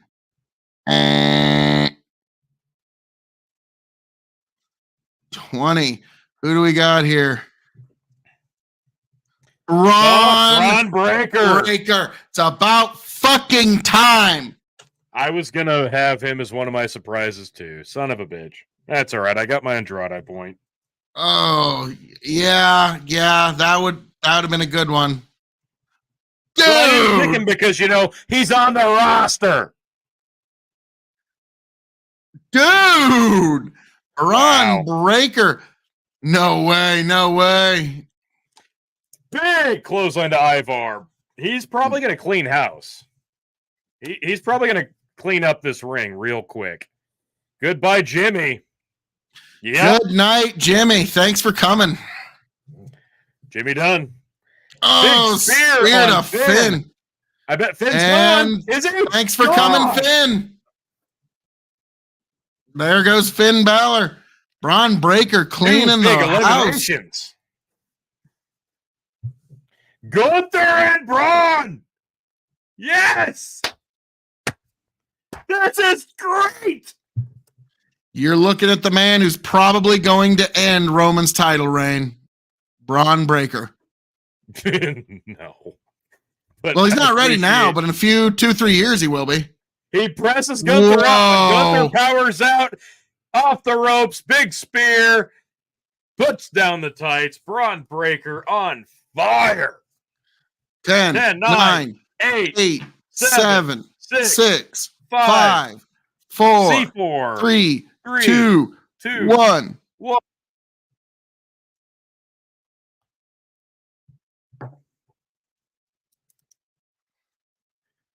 God damn it, it's almost. Almost. That is one Why? big sumbitch. He's got MVP with him. Why? I still maintain he should only speak 3 words in every promo. Just, I am Russell. Like, because he's just so giant. He looks like that's the only 3 words he should be able to say. And it's so stupid. He's not. Oh, God damn it. Tony, I am I hate Wrestle. it. Okay, that's it. Because, yeah, this guy's like, what, like 7'3"? No bullshit.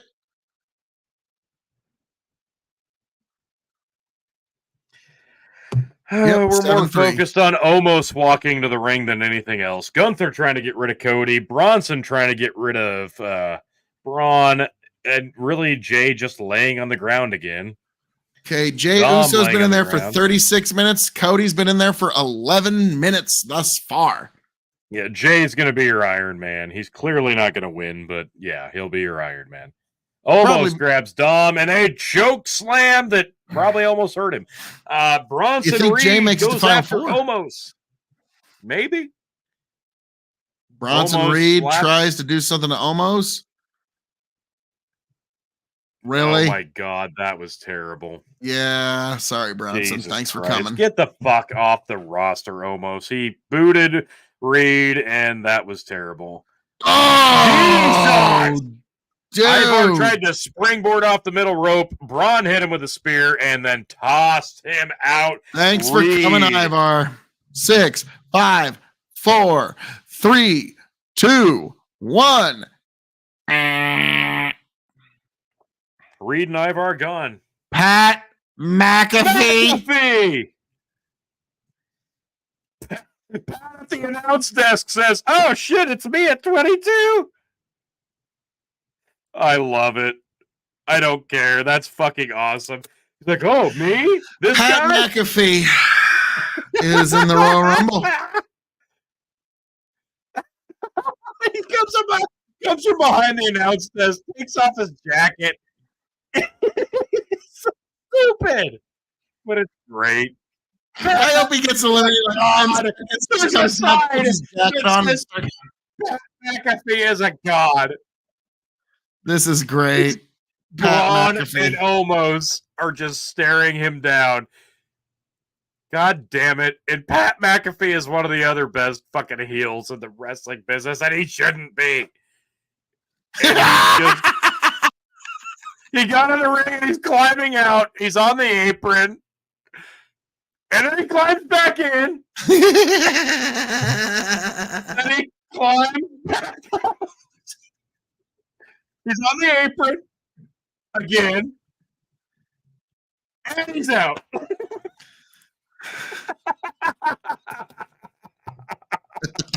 And he's back on the announce desk. Just immediately gets back on the announce.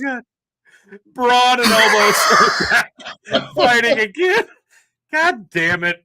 It was so stupid, but it was good. It would have been dumb if he just immediately, but he got it and rethought about it. Oh, shit. Oh, thanks for coming, Omos. Braun Breaker gets Omos out. Right. No! Oh, Dominic eliminates Braun Breaker. Thanks for coming, Braun. And here comes JD McDonough. Farquaad. Yeah, he is. He is Lord Farquaad, isn't he? Many of you may die. That is a risk I am willing to take. Oh, Braun Breaker just smashes Lord Farquaad. This has been a really good Royal Rumble, Phil. This has been pretty good. Bruce Pritchard has been pulling every lever in his brain he can think of. Oh, shit. Yeah, Bruce Pritchard's a beautiful mind is at work here. No shit. 1, 2, 3, 4, 5. I have 5 people still in it, and we're at 23 people in. Jay's done almost nothing. I'm kind of pissed about it. Like Where's JD at? Wait. Kennedy. Where's Lord Farquaad at? He got speared on the side. He hasn't gotten into the match yet. Oh, that's right. Gunther went over the top, but he rolled back under. Ah, come on, Cody. What fucking good are you? Get that 7, 6, 5, 4, 3, 2, 1. Nice. What's up? It's the Golden Truth. Dynamic duo. It's in the house. Golden Truth. What it's all about. What's up? Nice. I think JD has a new WrestleMania or a new Royal Rumble record of the short. Like, there's people who are trying really hard to get the shortest elimination. He's wanted to tag in. He's got the whole crowd wanting Dom to tag. Oh shit! Tag him in. He's trying to tag. Tag him in. What the fuck? What are you even doing here? Tag him in.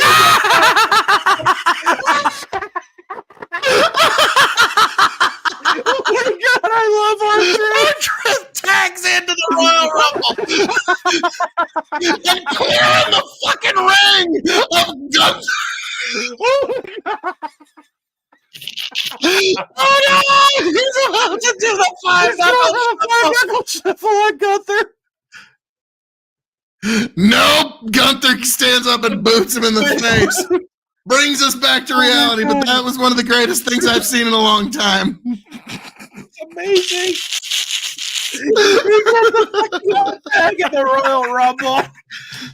Tag me in! And Dom is trying like, fuck it! He'll help me out, I'll tag you in. 4, 3, 2, 1. Miz! The Miz. All right. We got 5 people left, and we know for sure that the only one not to come out yet is CM Punk. And The Rock, obviously. Not going to be The Rock. The Rock. You're running out of options, those Miz bro. kicks. I'll never forget when for a little while the Corey Graves like, look at Daniel Bryan throw those Miz derivative Miz kicks. Whoa! Tornado DDT. Boot to Dom's face. Okay, we got 5 people left to come out in the Royal Rumble match, folks. I think we still got 6 in the match. 5 to come out. Miz and Truth, double hip toss to Jey Uso, who's done literally nothing. The fuck? Miz and Truth. Were they a tag team at some point I wasn't aware of? Yeah, I think they were. Oh, what the fuck? He's saving Dominic. He saves Dom. Oh my god. Because Truth thinks he's in the Judgment Day. God damn it. It's beautiful. That's too great. You're not in the Judgment Day. God damn it. Truth is just too fucking perfect. 619 from Dom. 2. Bam. Miz eats a 619. 5. C4. 3. 2. 1.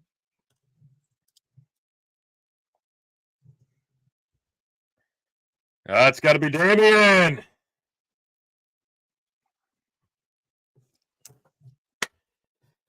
Ooh, okay, we got 4 left to come out after this. I'm a little disappointed that Damien didn't try to cash in his money in the bank against Roman Reigns and lose against him. Dude! Socks are Truth in the face. Just like, whoa! Just fucking laid R-Truth out and dumped R-Truth. Thanks for coming, R-Truth. Jey Uso is about to hit 45 minutes by doing nothing. Cody almost Rhodes? at 20. Gunther almost at 15. Well, Gunther's not going to win, so that we don't have to worry about. We got 4 left. No Rock. We're good.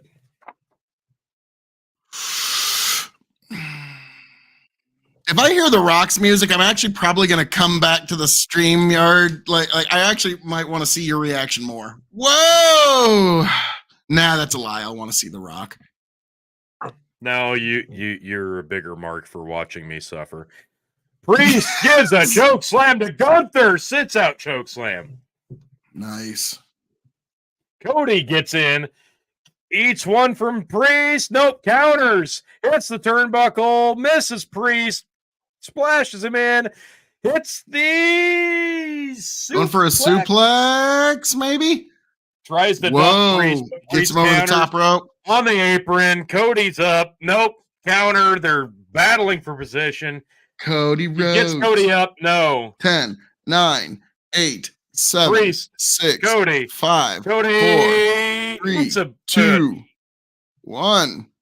Priest gets back in.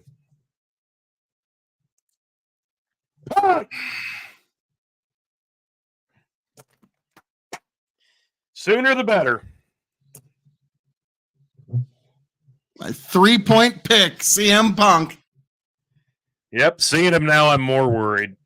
Miles, What do you see?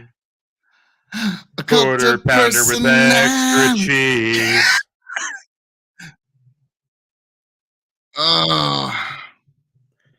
Levels, Dom. Levels, Miz. Dom. Nope. Priest goes. Nope. Misses. Kicks Priest in the head. Hits Miz with a neck breaker. Oh, big neck breaker from CM Punk. Knee to Jay. Knee to Dom. Knee to Miz. Oh, knee to Priest. Nice. Clothesline to Miz. Bulldog and clothesline. Clears the fucking ring. Takes his shirt off. And CM Punk is ready. Oh, wow. Dom tries to toss out Punk. Punk catches him. Dom begs. Throws Thanks for Dom coming, out. Dominic. Over the top Dirty rope. Dom gone. Dirty Dom gone. Big old elbow. 10, 9, 8, 7, 6, 5. 5, 4, 3, 2, 1. Number 28 is Ricochet. Oh boy, that set the arena on fire. Wow, I'm blown away. Yeah, Ricochet. Man, All right. I ain't gonna take nothing against Ricochet, but that really kind of deflated the mood. Really kind of makes you think, well, yeah, obviously the Rock's not coming in. Fucking Ricochet in the ring. Well, we got 2 spots left, and a lot of the big names are already here, so it better be big. Yeah, I just need Punk to win or Cody to win. That's all I need. Or really, I just need Gunther to lose, to be honest. Yeah, you need Gunther to go away. Yeah, all I need is for Gunther to really just go away, and I win the title.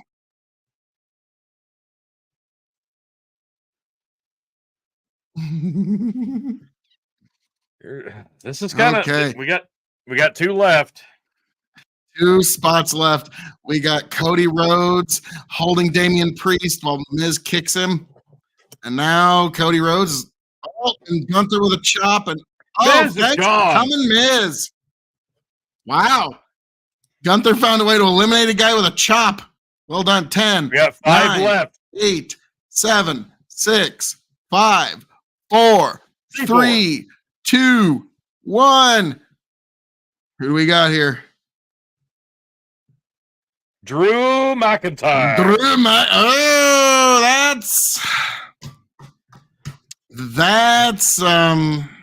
That's a conundrum. Now, Drew, what I really need you to do is kick Gunther out of the ring. If you could just do that, you'd be doing me a real solid, Drew. Come on, Drew. If number 30 is Brock Lesnar, I might shit myself. I think we all will, T. No one's going to believe that.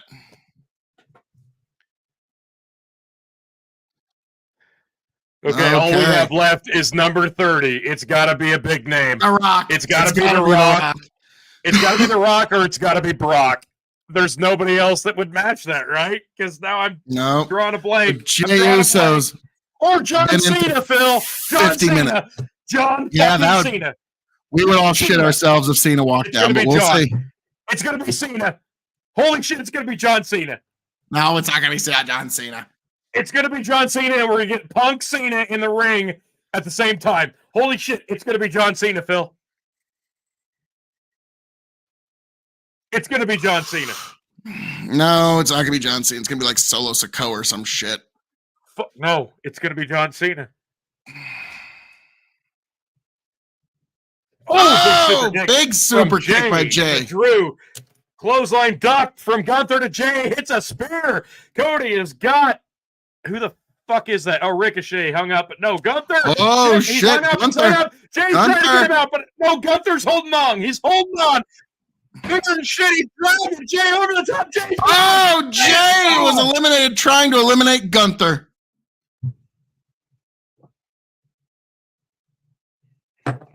Gunther back in. Okay. 7, 6, 5, 4, 3, 2, 1.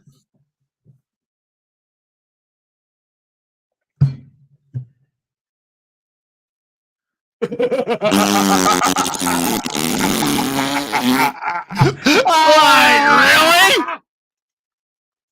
Yes. I was kind of right. Yeah, it's gonna be some just some anybody. Yes. No Rock. Yes. And the fans are not shitting on it. I love Sami Zayn, Phil. I'm going to catch up on comments. Little Fettuccine, so what are your thoughts on the whole Vince? We'll talk about that shortly. It should be Cena. Yes, it should have been, but hey, you know what? Sami Zayn's a good choice. And he follows up with, who's 30? It's Sami fucking Zayn. And, Damien almost left. We're getting pretty crowded at this point. We've got 1, 2, 3, 4, 5, 6 people left. 6 people left, and only one person still left. Gunther at 18th is the only one Tony needs left. Gunther to hang on to his title. Otherwise, I am the champion. So Tony needs Gunther to win this match. You relax. The Rock possibility is gone. That's huge for me. Okay, so we've got 6 people left. We got Damian Priest. We got CM Punk. We got Ricochet. We got Drew McIntyre. We got Sami Zayn. We got Gunther. And that's it. There's nobody else coming out. Wow. Ricochet does a flip out of a choke slam. Not bad. Big Insagiri hits Damian Priest. Drew picks him up for a body slam. Ricochet counters out. Goes to the outside of the apron. Hits Drew with a kick. Comes back in. Hits Drew in the chest. Drew catches the kick. Flips him over the top. Ricochet is gone. We're down to 5. We're down to 5. And Damian 2 of my Priest, CM Punk, Drew McIntyre, Sami Zayn, Cody Rhodes, and Gunther. Sorry, 6. Yep, because we got Priest, Damian Priest, Cody Rhodes. Where the fuck is Cody? Drew McIntyre, Cody Rhodes, Gunther. I guess I was 5. Where the fuck is Cody? There he is. 1, 2, 3, 4, 5, 6. And then Drew. Yeah, there we go. Okay, we are at 6 now. Sorry, I was thinking ahead. Oh, come on, Punk. God. Stay in. Priest has Cody. Cody counters. Priest has Zayn. Or Drew. Yep, Jesus. Oh, Gunther with a shotgun drop kick. Pushes Cody across the ring. Punk hits a Shining Wizard on Gunther. Drew grabs CM Punk. Hits a double arm DDT. Drew standing tall. Goes after Sami Zayn, hits an exploder into the corner. Jesus, drops Drew on his head. Sami standing tall, only man in the ring of the 6 remaining. Nobody else is coming out, folks. Sami hits the Hoover kick on Drew McIntyre. Hoover kick on Drew McIntyre. Priest. Damian Priest with the kick. And, oh my God, Razor's Edge. Sami slips out. Goes for the clothesline over the top. No! Sami Zayn eliminating Damian Priest. We are down to the final 5, folks. No! Wait, whoa, Drew McIntyre. Whoa! Eliminates Sammy. Sammy's gone. The final four. Drew McIntyre, Gunther, Cody Rhodes, and CM Punk. Both me and Tony G's championship dreams are still alive. And there's Seth freaking Rollins taking it all in, trying to see whose challengers will be. And there's Roman and Paul. Paul only watching Roman. God, you're right, he is. He's only watching Roman. He's not even watching the match. He's just watching. Like, that's devotion. Paul Heyman so much. Find someone that looks at you the way Paul Heyman looks at Roman Reigns, and you will have a happy life. This is incredible. Punk goes after Drew. Cody goes after Gunther. Final four. Drew. Oh, Punk, shit. Gunther, Here we are. Some chops for everybody. This is wild. Yep, final four. This is great. Yeah, it's the people we need. Gunther with the Gunther, powerbomb. Cody slips out, hits the ropes, hits the Cody Cutter. Cody Cutter. Uh-oh, Gunther's goodbye, out. Gunther. Goodbye, Gunther. No, it's a rope and he's a clothesline. He tricked us. Cody at 31 minutes, Gunther at 26 minutes. Which, you know, guys, don't kid yourself. 30 minutes of wrestling's a lot. Bill, it's going to be Cody and Gunther final two again. Oh, fuck. You might be right. It's going to be. Oh, my God. And Gunther's going to win it this time. Chop to Punk. Punk falls. Chop to Cody in the corner. I don't know. Looking at how enthusiastic CM Punk was for this match, he did look like he was going to win. I wouldn't say that. Tony, you know how enthusiastic he is for matches he loses. He didn't look that enthusiastic to me, but I digress. Cody and Gunther in one corner. Punk and Drew in the other. Punk fighting back. Drew hits a big chop. Knocks Punk down. Cody. Gunther. Chop. Gunther and Drew turn to each other. Come on, Drew. Kick Gunther out of the ring. You'd be doing me a real solid. Body blows. Cody goes back on Gunther. Punk comes back on Drew. Misses a kick. Drew hits a neck breaker on Punk. Cody trying to stay alive with Gunther. Gunther grabs him by the shoulders, gets him in a headlock. Drew is looking for the Claymore kick on Punk. Oh, shit. Is he going to hit it? Misses it. Misses the Claymore. Punk sidesteps, says go to sleep. Drew steps up. Takes too long, gets Drew up. He gets the big bastard up. Drew slips out. Oh, fuck. Oh, massive fucking headbutt to Punk. I really thought Punk was about Cody in a sleeper hold. Drew comes over and slides a fucking punch to the rib cage. Cody hits a kick to Drew. Gunther whack with the sleeper. No, Claymore on Gunther. Drew goes after Cody. Cody hits a Claymore. No, Cody gets eaten with the Claymore. Drew is the only one standing tall. This is beautiful. I don't think the people in attendance understand how special this one is. I was about to say, they don't understand how close the Revolutionary Wrestling Podcast title is hanging in the balance. Claymore kick on Punk! Kick up! Pointing at the WrestleMania sign a little too soon there, aren't you? Oh, fuck. Oh. Don't take your eyes off the prize, you Scottish fuck. Really good. It was 10 years ago. I'm not the same guy. He's talking mad shit to Punk. He picks Punk up. Punk gets him on his shoulders. He's trying to throw Drew out. Oh, Drew out of the ring. Oh, Punk, turn your fucking head around. Okay, good. Cody Gunther. Cody eats a big boot from Gunther. Gunther boots Cody. Oh, big drop kick to CM Punk from Gunther. Gunther picks up Cody. No, he picks up Powerbomb. Powerbombs him. He picks up Cody. And Cody slips out, hits the ropes. Goes for the Cody cutter. No. He puts Cody over the apron. Cody and Gunther both been brought over the apron. Oh! Gunther has been eliminated. Gunther has been eliminated, ladies and gentlemen.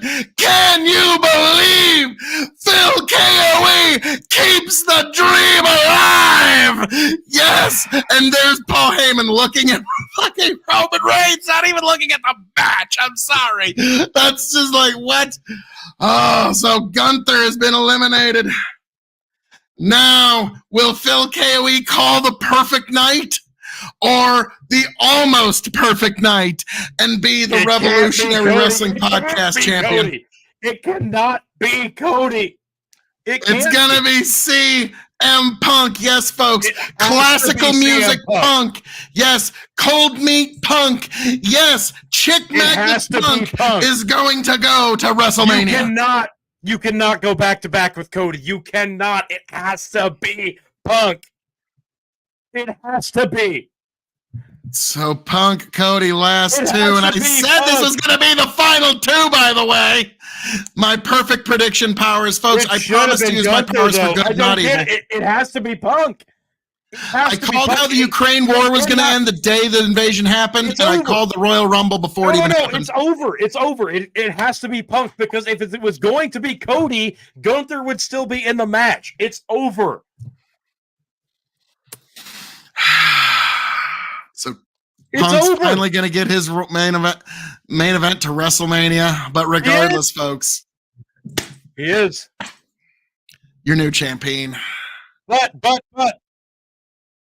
Now we actually do not know what the main event will be. And this moment, no, we don't. we have no idea what it's going to be right now. No, it's going to be Punk. Punk's about to win, but we don't know, because he could pick Roman. That's the money match. But smart money says he'll pick Rollins. Punk whips Cody. Cody jumps over top Punk. Punk eats a fucking power slam. Cody's up. Cody's feeling it. He's hulking up. Can Cody hulk up? At this point, Tony does not want me to be able to brag. I called a perfect event. So he'll take it. It'll make it that much sweeter when I win at WrestleMania. It's fine. Cody hits the second rope, goes for a Cody cutter. Punk catches him in a German, hits the German, holds on. Goes for a second German, hits the second German, holds on again. It's the third German suplex. Cody on his knees. Punk is exhausted too. Cody Rhodes, CM Punk, the final two. I never, imagine saying that in 2021. No shit. That's why. So here we are seeing the biggest. That's why Tony Khan has never been Booker of the Year. AEW match of all time, and we're seeing it in the WWE ring. Yep. Suck it, Tony Khan.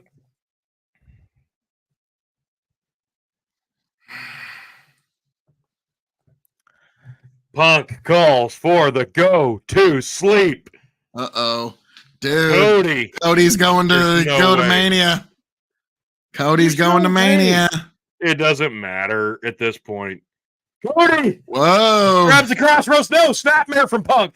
Cody hits a jab. Come on, bionic elbow. Yes, bionic elbow. Yes. Oh my God, it's fucking perfect. The crowd is behind Cody pretty heavy here. No, they're behind the match. Phil, it's the match. That's true. He's going for the crossroads. No! Big Enziguri standing 1 foot. Punk hits Cody. Cody right on the apron. Punk is trying to dump him out. Cody has one hand on the apron. He's over the top rope. WrestleMania is on the line. He hits the apron. He rolls back in. Punk can't believe it. Punk looks defeated. He's like, I can't believe this is still happening. Why is it not over? I came back for my win. If Cody wins this, the story ends, Phil. No, it doesn't. Shut your whore mouth. Roman Sammartino's done if Cody wins this. You know it. That's why I'm wanting Punk to win. I know.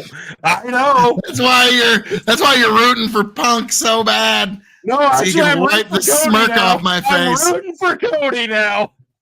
Cody slips out. Hits. No, you son of a bitch, yes. Cody. Yes. Don't you do it.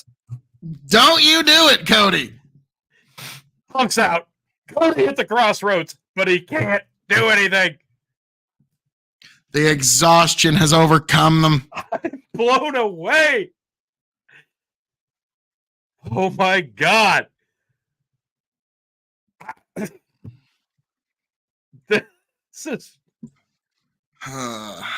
This is incredible. Cody standing tall. Punk is out. He goes to pick Punk up. He's a sack of shit. Punk can't even stand. But he counters. He gets Cody out. Go to sleep on Cody Rhodes. Now they're both out. Now what the fuck do you do?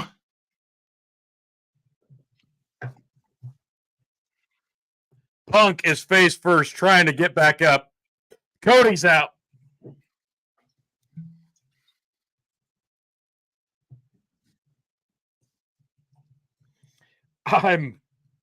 Punk looks at the WrestleMania 40 side. All right. Oh God. All right. Punk's got Cody in a back waist lock. He's trying to get Cody back up. He's got him up. He's got him on his shoulders. Cody's on Punk's shoulders. He's over the apron. Oh shit! Cody's gonna pull Punk over. Oh shit! No. He drops down, rolls back under the apron. Both men are back in the ring. Oh man, this is high drama. All right, so Punk and Cody back in the ring. Punk has Cody in a pedigree. Please hit the pedigree. It's the pedigree.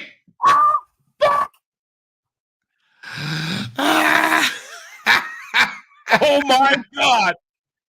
CM Punk just hit Cody Rhodes with a pedigree in the middle of the ring at the Royal Rumble in 2024. Oh no, Cody's gonna go win. To sleep. He picks up Cody. He gets him on his shoulders. Cody's out. He's done. It's it. Punk's still looking at the sign. It's a go to sleep. No, Cody catches the leg of the knee. No. Oh! Cody Rhodes is going to WrestleMania. Cody Rhodes has dumped CM Punk. Now, folks, worry not. I am still your Revolutionary Wrestling Podcast champion. I have still beaten Tony G, but there is a very big problem. Hang on. Just pause.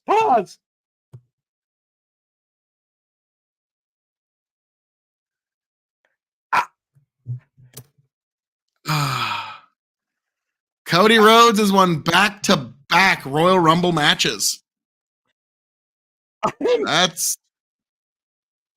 That's impressive, T.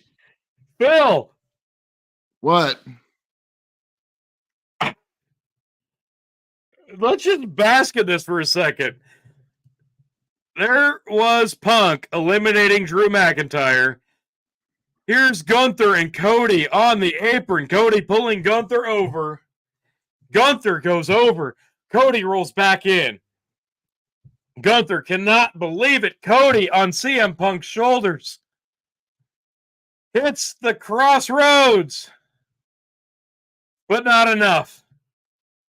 He gets Cody up for the go to sleep. Hits it. He's out. Punk face plants. Goes again. But Cody catches the knee.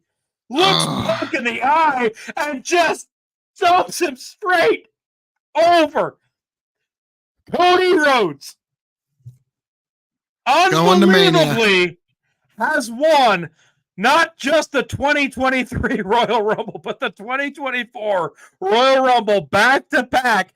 The first man to do it since Stone Cold Steve Austin. That is impressive. Only the third man in history. HBK, Stone Cold, Cody Rhodes. Fucking Rhodes. That's quite a class to be in. HBK, Stone Cold Steve Austin, Cody Rhodes, the only three men to ever win back-to-back Royal Rumbles, and Cody just pulled it off. And he's going to Mania. Cody Rhodes is going to WrestleMania 40. Yeah. WrestleMania. Wow. I don't... Here, we're going to wait. We're going to let Cody Rhodes and his celebration kind of pan out. All of his sign pointing and all that, and then we're going to... Which champion is he going to pick? He pointed at Paul and Roman in the stands. But hang on. Roman holds up the Undisputed Universal Championship. Hang on. This isn't like just it's decided. It's Cody versus Roman. Of course it's decided, but you still got to get people to tune into Raw. Show Rollins.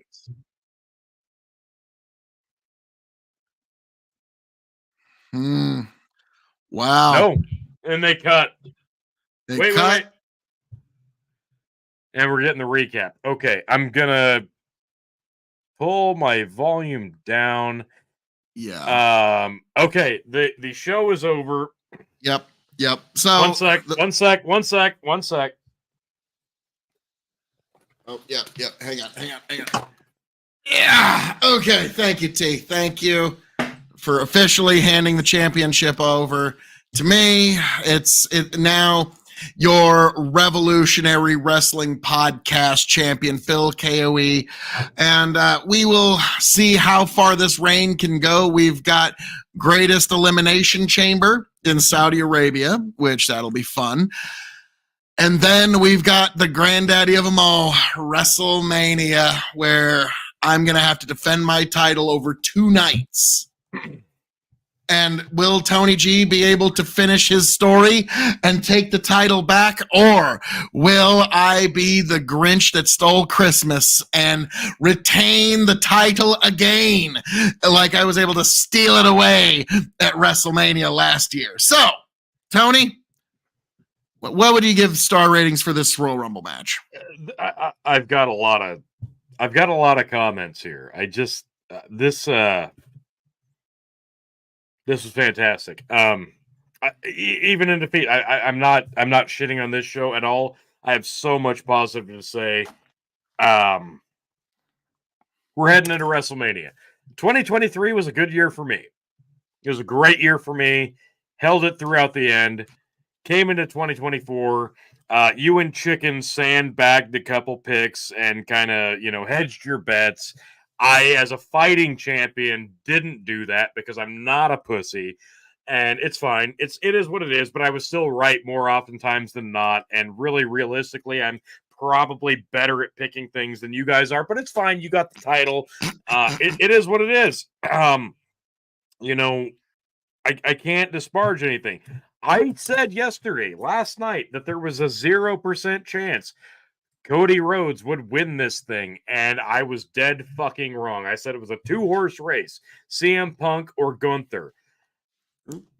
Gunther made it to the Final 4. Cody made it to the Final 2. So did CM Punk, but Cody wins it. I am shocked.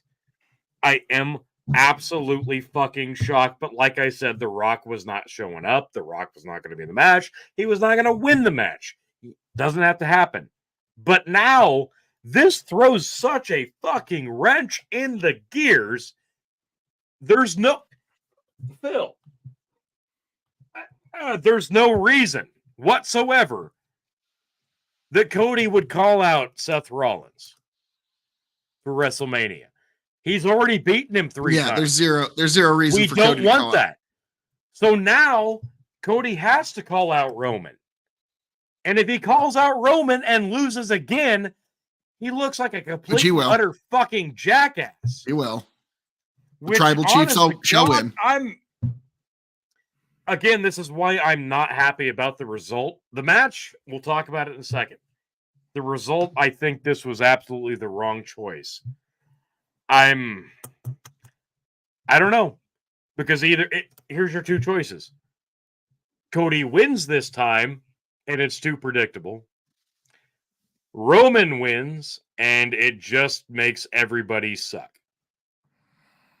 Or option 3, which is ridiculous. He calls out Seth, who he's beaten 3 times, and then loses. And looks like an even bigger jackass. I'd take option 2 where he loses to Roman, and he looks like a giant dick. So we'll go with that.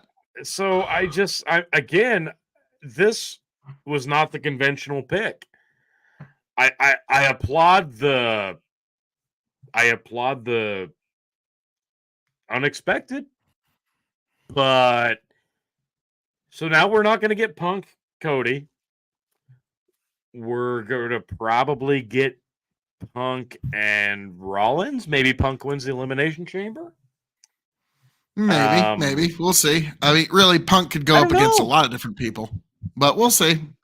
He wins the Elimination Chamber, makes it a 3-way This was dance. unexpected. Hang on, Bandit says, do you think its quality was affected, good or bad, by McMahon's departure? No, actually, I don't think.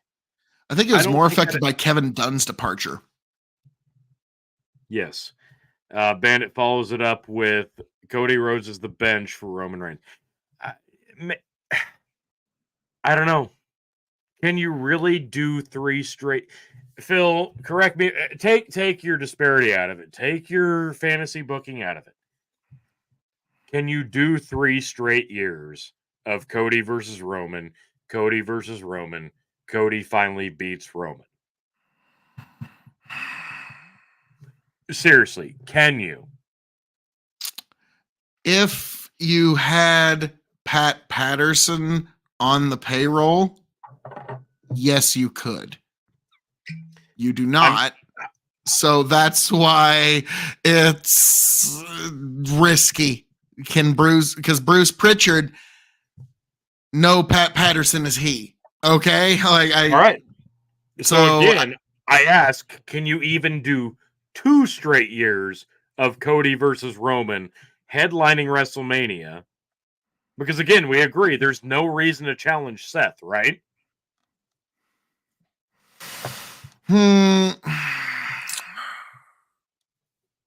Yeah, there's no reason to challenge Seth. It's got to be Roman, and we'll see what happens. But Cody really won again, says Little Fettuccine, thumbs down, and Zig Mover. He's not loving it. Can we talk about how incredible Jade Cargill looked? Yes, she seemed over at Nia, put her over big time. Over as fuck. Jade Cargill is probably moving on up the ranks real quick. We've got all that. Again, let me just congratulate Phil one more time for you. You had actually, here's the final scores: 4 Chicken, 5 Tony, 7 for Phil. Congratulations, Phil. Do you even know what number you are at this point? I think you're 13 or 14? This was my 14th reign. So 14. I finally broke the unlucky 13, and now I am the 14-time Revolutionary Wrestling Podcast champion. So you better watch out, T, because I'm coming up right behind you. If I lose this to Chicken and win it back, you and I are tied, 0% chance, because Chicken would have to get out of his own ass and bother to show up for once. True. Very true. That would involve 0% chance. Yep. So... But let's talk about this. Because now the Royal Rumble is done. They did something I said 24 hours ago was an absolute impossibility. Cody Rhodes would not go back-to-back. And I even made him my 1-point pick just because, out of default. But they did it. So now we have Roman Reigns as your undisputed world champion We have Cody Rhodes as the winner of the 2024 Royal Rumble. There's a 0% chance he calls out Seth Rollins. He's going after Roman. It's going to be Cody versus Roman. That means they could not get The Rock for WrestleMania 40, which really kind of fucking hurts now.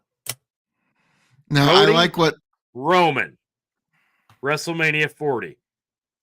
Does the story finish? But it doesn't matter because now you've also got to consider so many other things because you have Seth Rollins as your world heavyweight champion. and Phil KOE. CM Punk is still waiting in the wings. Damian Priest still has the money in the bank. And Gunther's not going away. So realistically, the Elimination Chamber show is going to be interesting, but I feel like we booked it better. Maybe. But, well, T, let's just be frank here. Your King of Extreme walks away with a big W. Jade Cargill made herself a star tonight. I was right about the Bailey match. Okay. I made, Bant said, didn't you say, yeah, it's number 14. And 14, yes. Chris Akane says, I wanted Gunther to win, you and Tony G both, because then he would be able to brag right now. Like that. Well, that's here's the thing. I still honestly instead humble in victory, Phil KOE, I'm your champion. If you ask me right now, Gunther's got to win the Elimination Chamber, and he's got to challenge Rollins, and Gunther's going to win the World Championship at the Elimination Chamber. But we'll see what happens on Raw. Again, I'm going to tell you flat out, this was the one event where I was like, I'm going to go out on a limb. I'm not going to play it safe because I want to win back the title at WrestleMania. I changed my Gunther and Punk picks back around at the last minute. I changed my Becky and Bailey picks back around in the 13th hour. So you're welcome. And I congratulate thank you, T. But I digress. I will be taking the title back at WrestleMania. So, well, at least you're conceding you have no chance at Elimination Chamber or Greatest Elimination Chamber, as we should start calling it. It won't mean as much. It won't mean as much, Phil. Well, when I win my 16th championship, I want it to be a landmark occasion. Now, isn't really that the one where you tie Ric Flair? Yeah. Yep. So, all right. When Tony wins, I don't want it to be the Elimination Chamber, so it has to be WrestleMania 40. So, all that being said, Tony Dimes over. He won $500 from his DraftKings predictions. Not to be disrespectful, but well, T. This is again. I'm looking at this, and we're looking at it now, and the headline events of let's break down the WrestleMania card as it is right now. Bailey won the Women's Royal Rumble tonight. We know it's almost a 99% lock that she's going to pick Io Sky. So you're going to have Bailey and Io Sky. We're almost certain we're going to have Becky Lynch and Rhea Ripley. Those are about the two best women's matches you can create up right now, considering Charlotte Flair has an injury. On the men's side of things, we've got Cody has won the men's Royal Rumble back-to-back, 23 and 24. He will undoubtedly challenge Roman Reigns once again.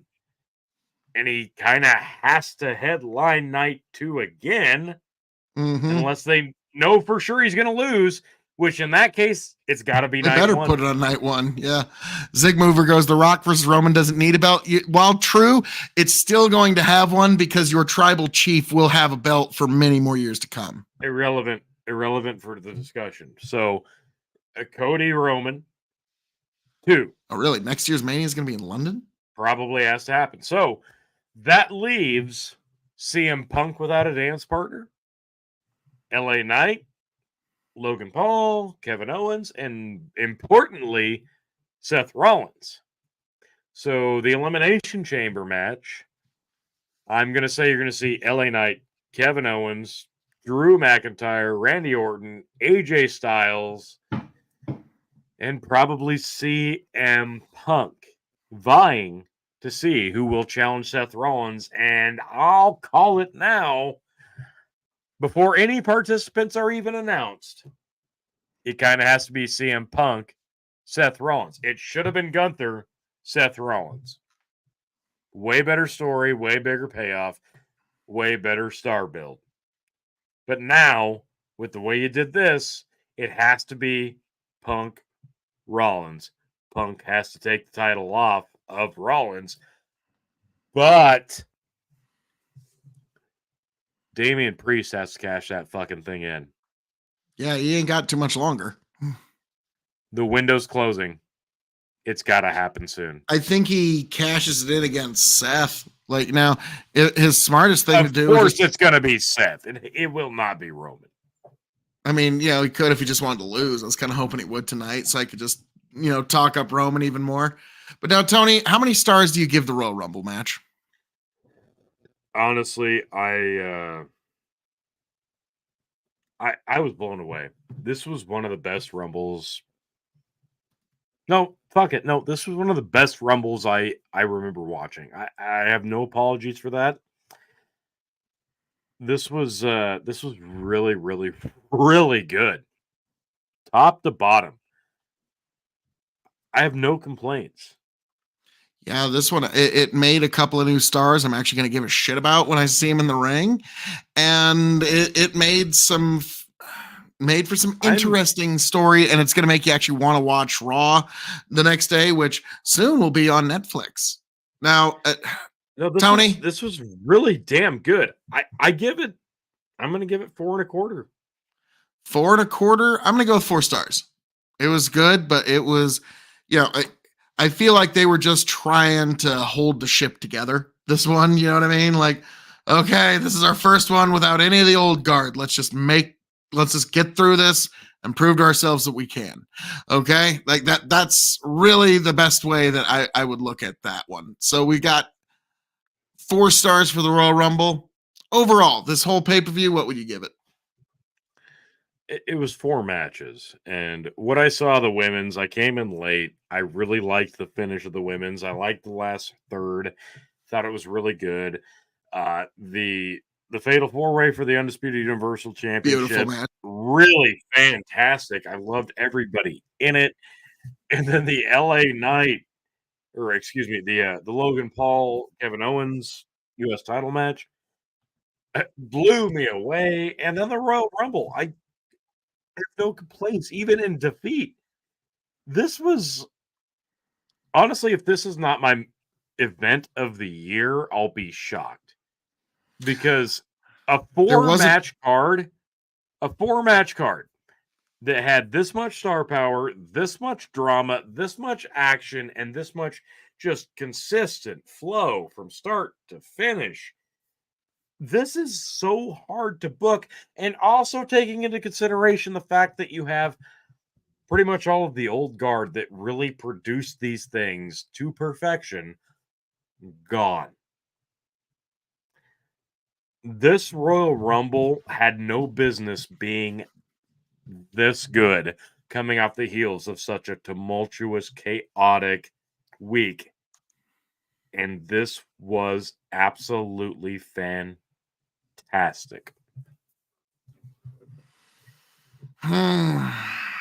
Yeah, this was spectacular. We'll have to see how the rest of the year goes because WrestleMania is always kind of hard to top. And Tony, I'm hoping you can come over to Castle KOE for WrestleMania weekend, and we'll see how that goes. But we do have a few comments. Next year's Mania in London. We'll see if that pans out. Bandit says, how often did McMahon get in the ring? Vince got in the ring. I would say Vince has probably had at least 100 matches in his time. Yeah, I'd say for a promoter, quite a few. Absolutely. Bandit follows up. Now that The Rock is on board, good luck getting him there. I don't think that's a stretch, but if it was going to happen, it was going to happen now. And it didn't happen now. So I don't know. We've kind of been calling for The Rock versus Roman for 4 years, and they're not doing it now. So now it's And they somehow probably, made him without The Rock, which is impressive. so we will see. Zigmover moves up, says Punk versus Rollins with Priest leaving Mania with the title. There you go. That kind of has to be it. Because if you've got Cody versus Roman, regardless of the outcome, Punk Rollins, Priest cashing in does make the most sense. Zigmover follows up. Liv versus Rhea at Mania. Book it, Dano. I don't even care. No. Liv's There's so not many that better good. matches. So many It's better. going to be Becky Rhea. versus Rhea. Liv's not good. I don't care. Jade versus Rhea. Anything over Liv. Okay, elevator pitch. Bandit. Elevator pitch. Does Raw going to Netflix have more to say about Raw or about people cutting the cord? People cutting the cord. Yeah. That's my opinion. Yeah. Like it's that's why Netflix has the money to buy Raw. Raw is one of the last people shows cut to the cord. move off of cable. It's actually kind of shocking it's taken them this long. Yeah, absolutely.